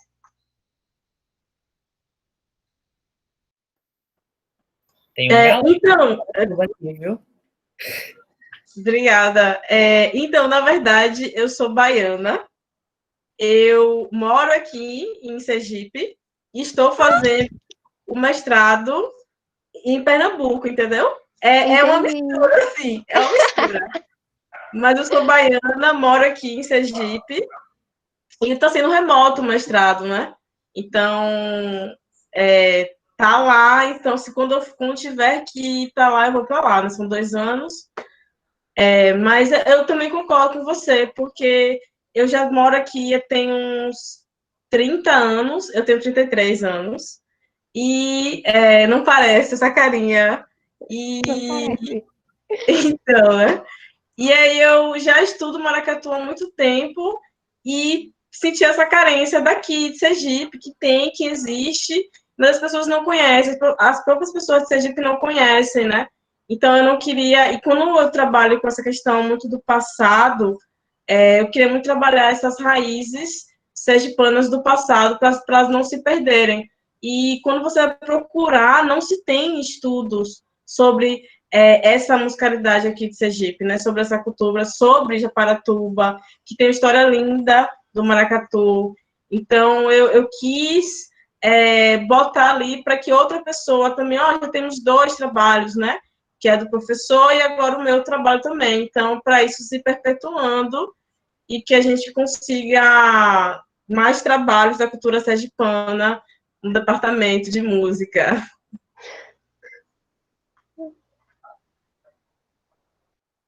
Sim, outra coisa que eu ia falar, a senhora perguntou sobre essa questão cultural também, né? Tem alguns editais que tá saindo, né? Mas é aquela questão, eu hoje estou sobrevivendo também de alguns editais, mas você sendo artista, no meu caso, eu não consigo pensar só em uma opção. Você tem que ter um plano A e um plano B. Então, eu sou percussionista e professora de percussão, mas eu vejo que a academia é uma segurança mais concreta para um futuro, assim. Então, eu estou nesses 2 lados, assim, da música, da arte. Que bom, parabéns. Eu queria perguntar, Gildeane, está por aí, eu não tinha, vou até colocar uma mensagenzinha aqui para ela. Bom, pessoal, mais algum comentário, alguma questão? Tem alguns comentários aqui no chat que eu vou ler. Por favor. O primeiro é de Yara, que ela disse que, para mim, é até um pouco de egoísmo dizer isso, mas está muito bom. Ela está falando do ensino remoto. Porque eu tranquei o período passado, então esse período estou me adiantando, além de ainda assim cuidar da minha filha. Não é fácil, mas é melhor que ter que levar ela para a UFES, que era o plano inicial para fazer esse período. E também Larissa colocou que é muito bom sermos resilientes nesses tempos, ressignificar, se adaptar às novas circunstâncias inesperadas. O ensino remoto é um desafio que estamos descobrindo juntos, maneiras de lidar, tirando o negativo, positivo. E Sofia tá dando um parabéns para a Daniele, falando que é muito legal. E só isso. Agora, Juliana falando. Bom, então, podemos começar então, Juliane? Pessoal que chegou depois, vamos abrir aqui então. A gente tem 2 trabalhos, a gente continua então agora com o segundo bloco.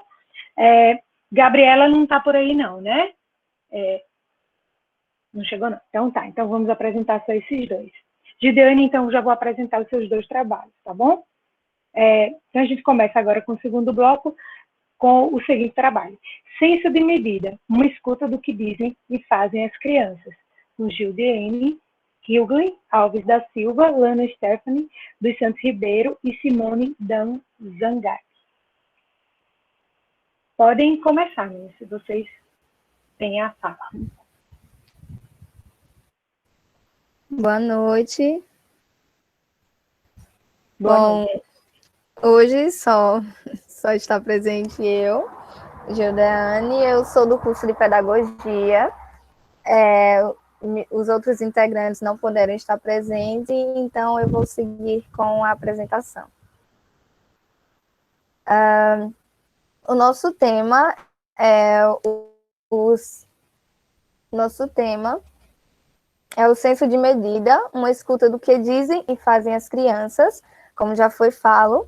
E o nosso trabalho ele tem o objetivo de analisar os aspectos do campo conceitual do senso de medida sob a perspectiva das crianças, além de destacar a importância da abordagem da temática dentro do ambiente escolar e para a resolução de situações da vida cotidiana. Este trabalho ele caracteriza-se por um estudo de abordagem qualitativa e de caráter exploratório. Esse trabalho ele foi idealizado no projeto de pesquisa intitulado Trabalhando os Campos Matemáticos na Infância entre Tarefas e Conversas com as Crianças, que foi da disciplina da professora Simone Danzogaibe, que é do curso de Pedagogia da Universidade Federal de Sergipe.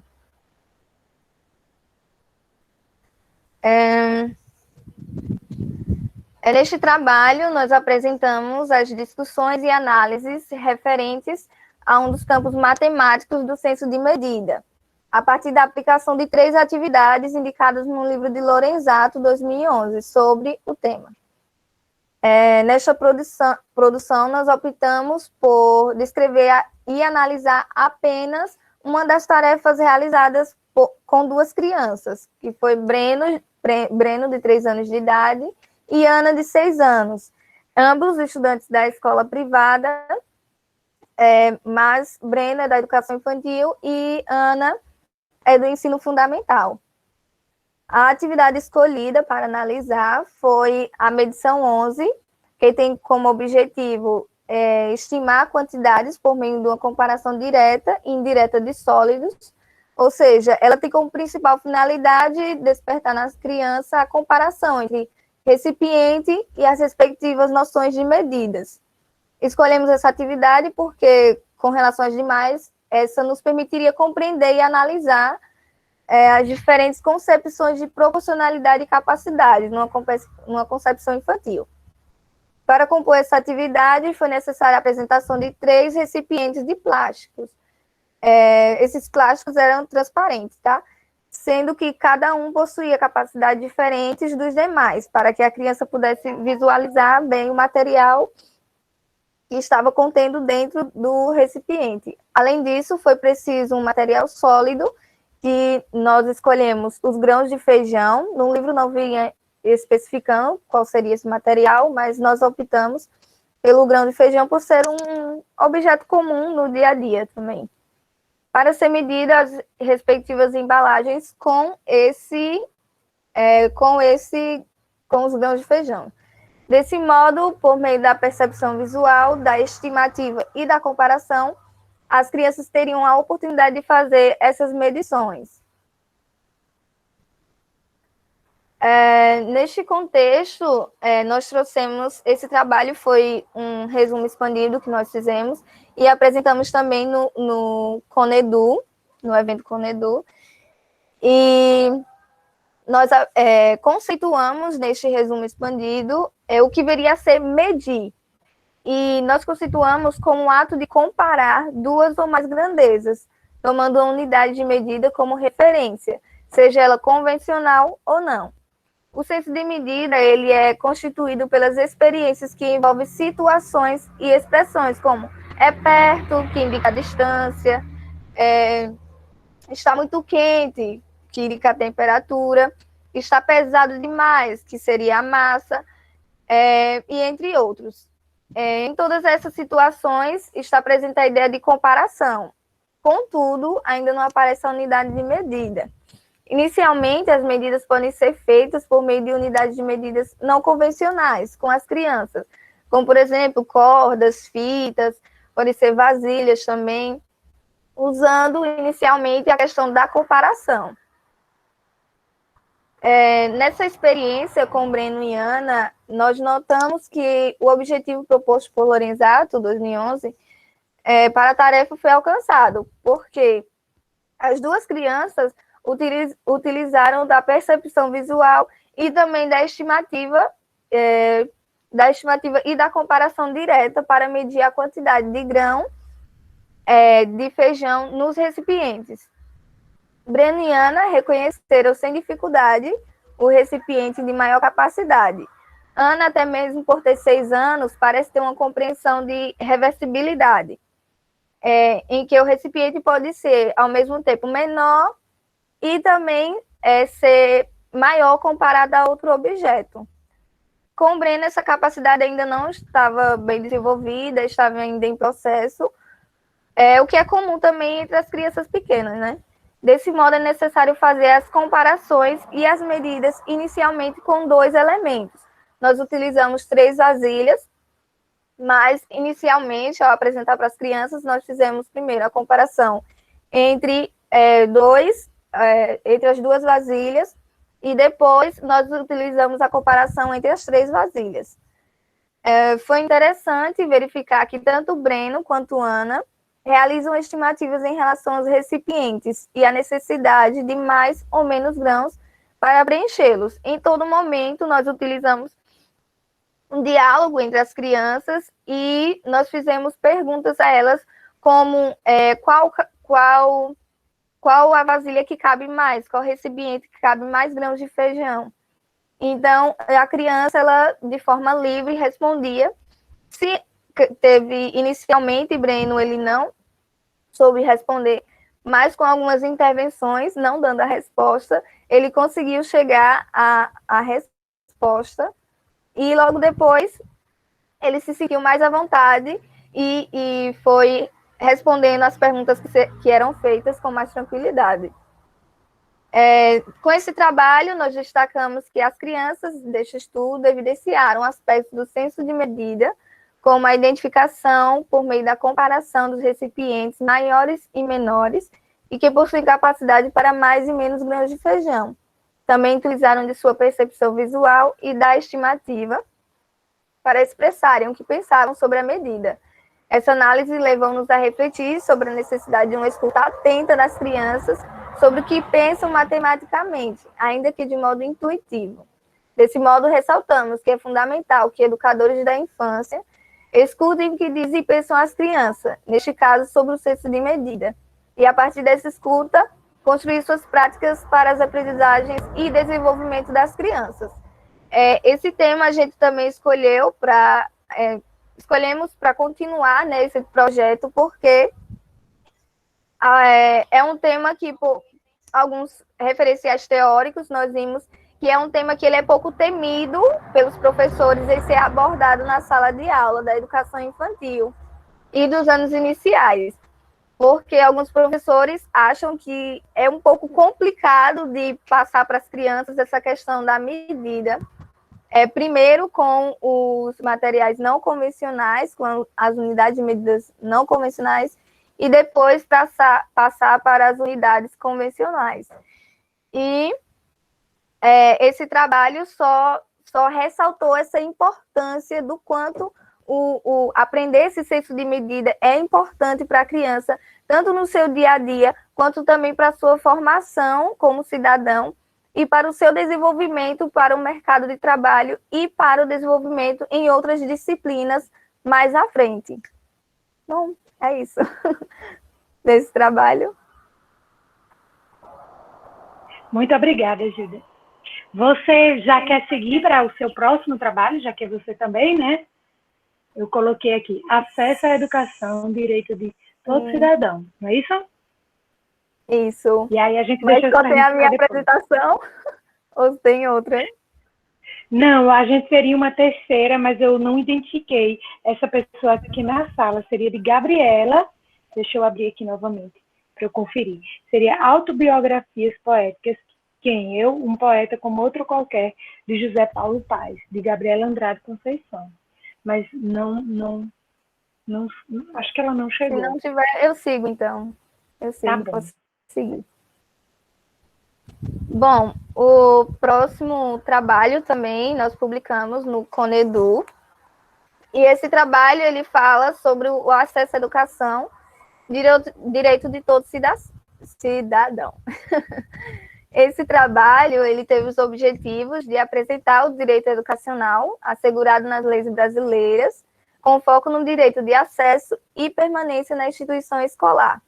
Também tinha o objetivo de expor as consequências do descumprimento desse direito nas classes mais desfavorecidas e destacar a relevância do investimento econômico na educação para o desenvolvimento do país.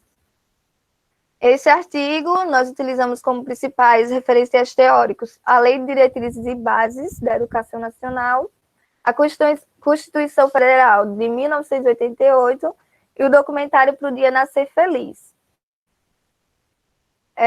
Este trabalho foi realizado por meio de pesquisa bibliográfica com abordagem qualitativa, pelo qual privilegiou as etapas de leitura, análise e reflexão de conteúdos.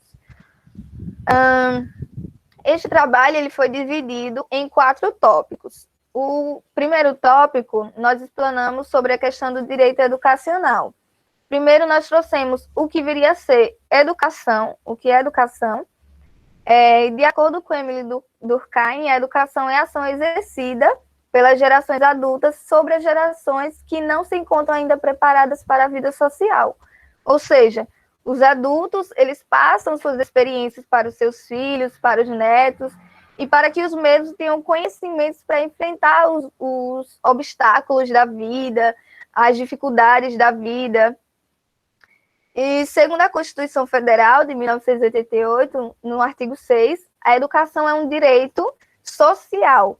Também, no artigo 205, ele fortalece que o direito à educação é um direito de todo ser humano. E, em soma, determina que a educação tem o objetivo de desenvolver, preparar para exercer a cidadania e qualificar o indivíduo para o mercado de trabalho.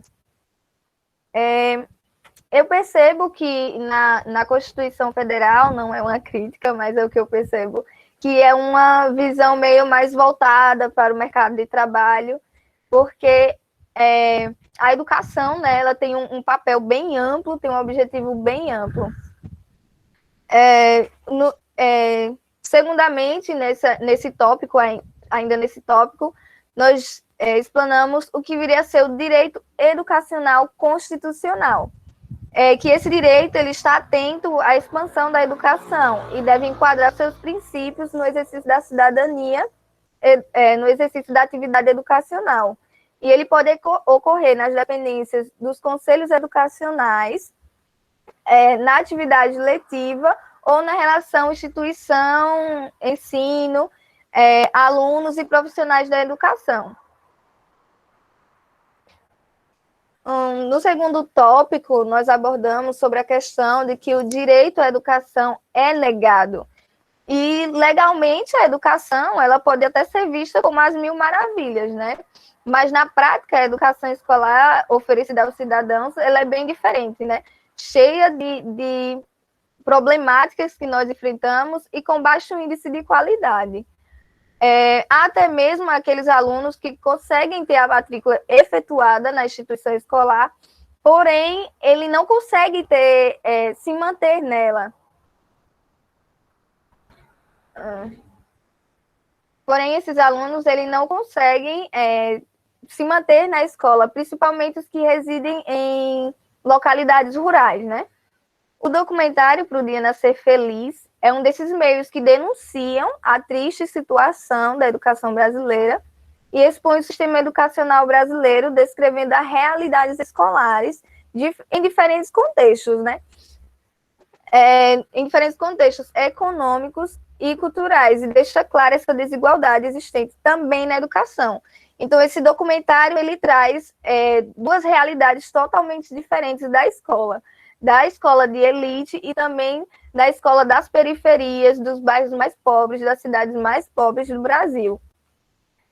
O documentário, ele denuncia esse desrespeito da falta de compromisso desses órgãos para a educação, e mostra que, mesmo sendo determinado na LDB, no artigo 3, a igualdade de condições dos estados, a igualdade de condições para acesso e permanência na escola, e nos artigos 10 e 11, incumbe, respectivamente, o Estado e o município em assumir o transporte público escolar para a população estudantil.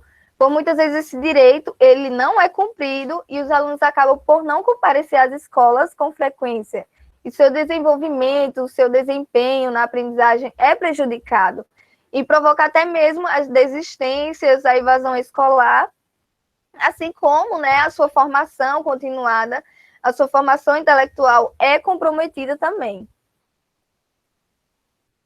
Nesse documentário, eu achei muito interessante porque ele, foi 3 dias de viagem, de filmagens nesse documentário, e as crianças, poucas vezes, foram 3 dias, 3 semanas de filmagens, e poucas vezes esses alunos foram à escola, justamente pela questão da falta de transporte.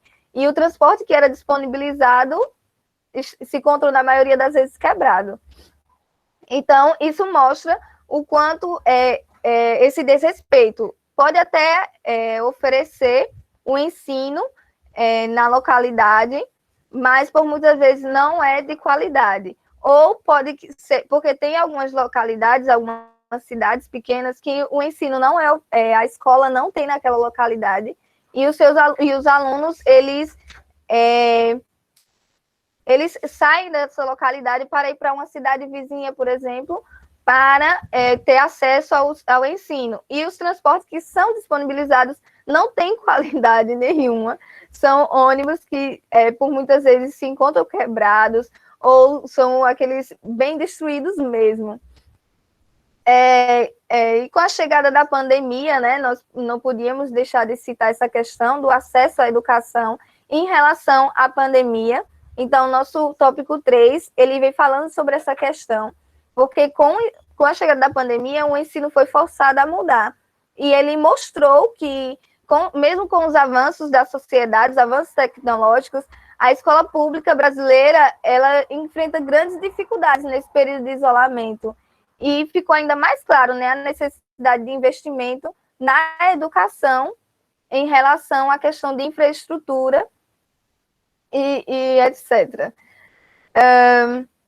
Em uma pesquisa do Centro Regional de Estudos para o Desenvolvimento da Sociedade da Informação, intitulada TIC Domicílios, 2018, revela dados que comprovam quanto o Brasil precisa evoluir no requisito da garantia dos direitos essenciais para a população. Segundo a pesquisa, entre os 209,5 milhões de habitantes nessa época, né, em 2018, dentre esses 209,5 brasileiros, apenas 46,5 milhões tinham acesso à internet. Então, isso era muito pouco. Hoje pode ser que tenha aumentado um pouco por essa questão da urgência, né, do ensino remoto e de nós resolvermos praticamente tudo pelo celular, via internet. Então, mas mesmo assim não contempla toda a sociedade brasileira, não contempla todos os brasileiros. E com esse ensino remoto, foi uma crítica que foi citada aqui também, nesse momento, né, que é a questão do acesso à internet com o ensino remoto, que a educação não deve ser exclusiva, ela tem que ser inclusiva, né? E alguns alunos, eles ficam excluídos, sim, mesmo que alguns professores, eles levem as atividades até os alunos, tem que ter esse contato professor-aluno. Os alunos precisam de uma mediação. Então, isso é muito dificultoso. E esses alunos, por muitas vezes, a sua educação fica comprometida em relação a isso. O quarto tópico, né, o quarto e último tópico, foi sobre o investimento em educação, e nós apontamos isso como um passo para a transformação, e não como o único meio para a qualidade da educação, como sendo a única forma de aumentar a qualidade da educação, de melhorar a educação. Não. Nós apontamos aqui o investimento na educação como sendo um passo para isso. Então, ainda estou no tempo? Está sim. Então, a LDB 2005, ela determina que tanto a União quanto os estados, distritos federais e municípios, eles devem disponibilizar recursos para manutenção e desenvolvimento do ensino público. Porém, o Brasil ele tem pouco investido na educação básica. E a situação precária que seu sistema educacional se encontra é a prova disso, né? E isso compromete a sua eficiência e os resultados. Em matéria da Folha de São Paulo, Andreas Sencha, diretor do Departamento Educacional da OCDE, afirma que os investimentos do Brasil em educação são baixos e também são pouco eficientes. Então, isso é uma das formas que nós sentimos na pele que muitas vezes na educação básica o ensino não é um dos melhores, principalmente nas cidades que têm baixo poder econômico. Segundo a pesquisa Você no Mercado de Trabalho, realizada por Marcelo Neri, pela Fundação Getúlio Vargas, em 2008, o rendimento do trabalhador brasileiro tem aumento de 15,7% para cada ano de estudo.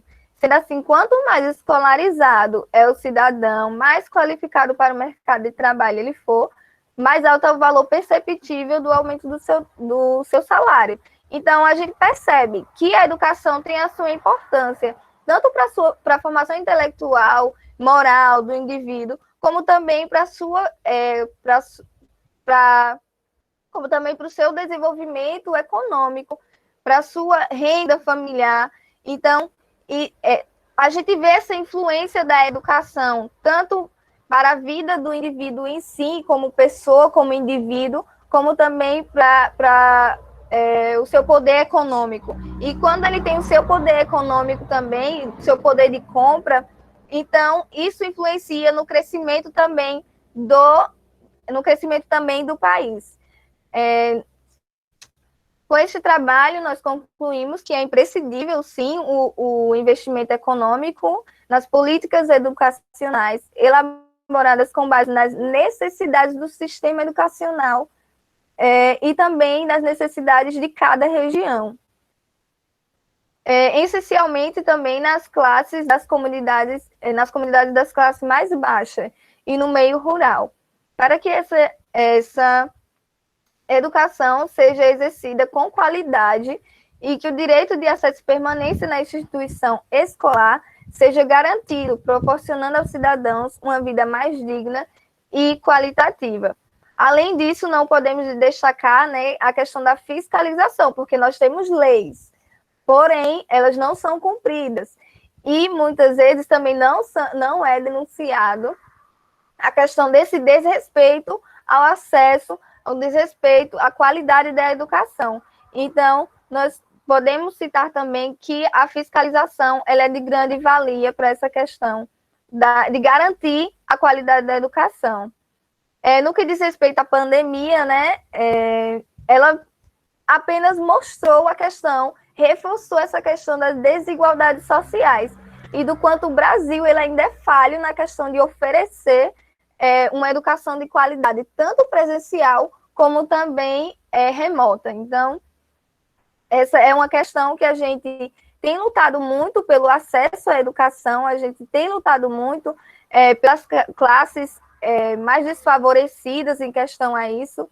Então, é uma coisa que nós não devemos calar, porque não foi sanado, não acabou, nem todas as pessoas têm acesso à educação, nem todas as pessoas têm acesso a uma educação presencial e muito menos remota. É isso. Obrigada. Obrigada a você, Juliane. quantas questões importantes, né, que são tão relevantes nesse momento, principalmente, acho que mais que nunca. E eu quero agradecer aí pelos pontos apresentados. Eu acho que pena que as pessoas já estão tão cansadas, né? Talvez, não sei, pelo avanço do horário, mas são temas realmente muito, muito relevantes. Queria convidar a gente, para vocês ficarem atentos à nossa página, que a gente vai colocar mais informações sobre publicações. Então, 2 trabalhos como esses, né? A gente pode também, né, trabalhar nessas publicações aqui também no nosso evento. Olha, as pessoas, né, agradecendo, parabéns, parabenizando, fala incrível, extremamente necessária, sim. Então, pessoal, eu acho que com o avanço da hora, se eu queria abrir agora, né, para perguntas ou comentários, se alguém ainda quer falar alguma coisa, comentar. E, se não, gostaria de convidar todo mundo, se ainda tiver energiazinha aí, um finalzinho, para abrir nossas câmeras, fazer, de repente, uma imagem aqui, uma foto, para a gente ter esse momento aqui, né? Já que a gente não pode se abraçar no final, a gente fazer esse momento. Agora, se não, obrigada, professores. Vamos lá. Quem puder, né? A gente vai. Mas hoje, nossa sala, eu quero agradecer aqui, porque foi, como dizem por aí, bombou. Né? Acho que teve gente que não conseguiu entrar. Que a gente, né, Marlene, que eu estava comentando, teve a professora Amália, eu acho que eu vi aqui também no grupo dos monitores, os meninos comentando isso. Então, foi bem legal. Quero agradecer a participação de todo mundo. Então, as câmeras já estão abertas. Quem postar, por favor, marque a gente lá no Soul, que aí um rouba a foto do outro, né? Então, vamos lá. Quem fizer print de tela, que às vezes os prints ficam melhores do que a foto, né, no celular. Então, vamos lá. Todo mundo, quem pode, né, abrir. Vou fazer aqui o meu, tá? 1, 2, 3 e já. Fazer mais um. Fazer aqui no celular também.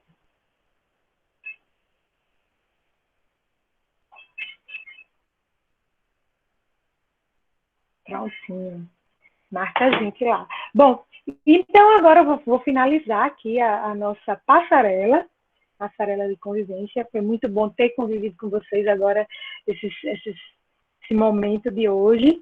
E vou colocar aqui para vocês, deixa eu entrar aqui, nossa página, tá? Vocês confiram a nossa programação de amanhã. A gente começa às 9h30 com os webinars, né, com os webinários, e aí a gente vai ter uma sessão das 9h30 às 11h. Das 9h30 às 11h a gente só tem uma sala, e às 11h15 a gente tem 2 salas, né, simultâneas. Quem já entrou lá no YouTube sabe que tem que escolher uma sala ou outra. E aí vocês conferem quais são as salas nas nossas redes sociais ou então aqui na nossa página. À tarde, a gente segue com outros webinários à tarde, a partir das 15h30, e vamos até as 18h45. E às 19h, novamente, teremos uma passarela aqui. Vou conversar com meus colegas da comissão, ver se a gente consegue dividir, quem sabe abrir mais espaço aí. Tá bom? Então, só agradecer a todo mundo. Obrigada por ficar aqui com a gente até, né, quase 9 horas. Foram 12 horas de evento hoje. Então, é isso aí. A gente já fez o nosso segundo dia muito feliz. Boa noite, pessoal. Espero ver todo mundo amanhã de novo. Tchau, tchau.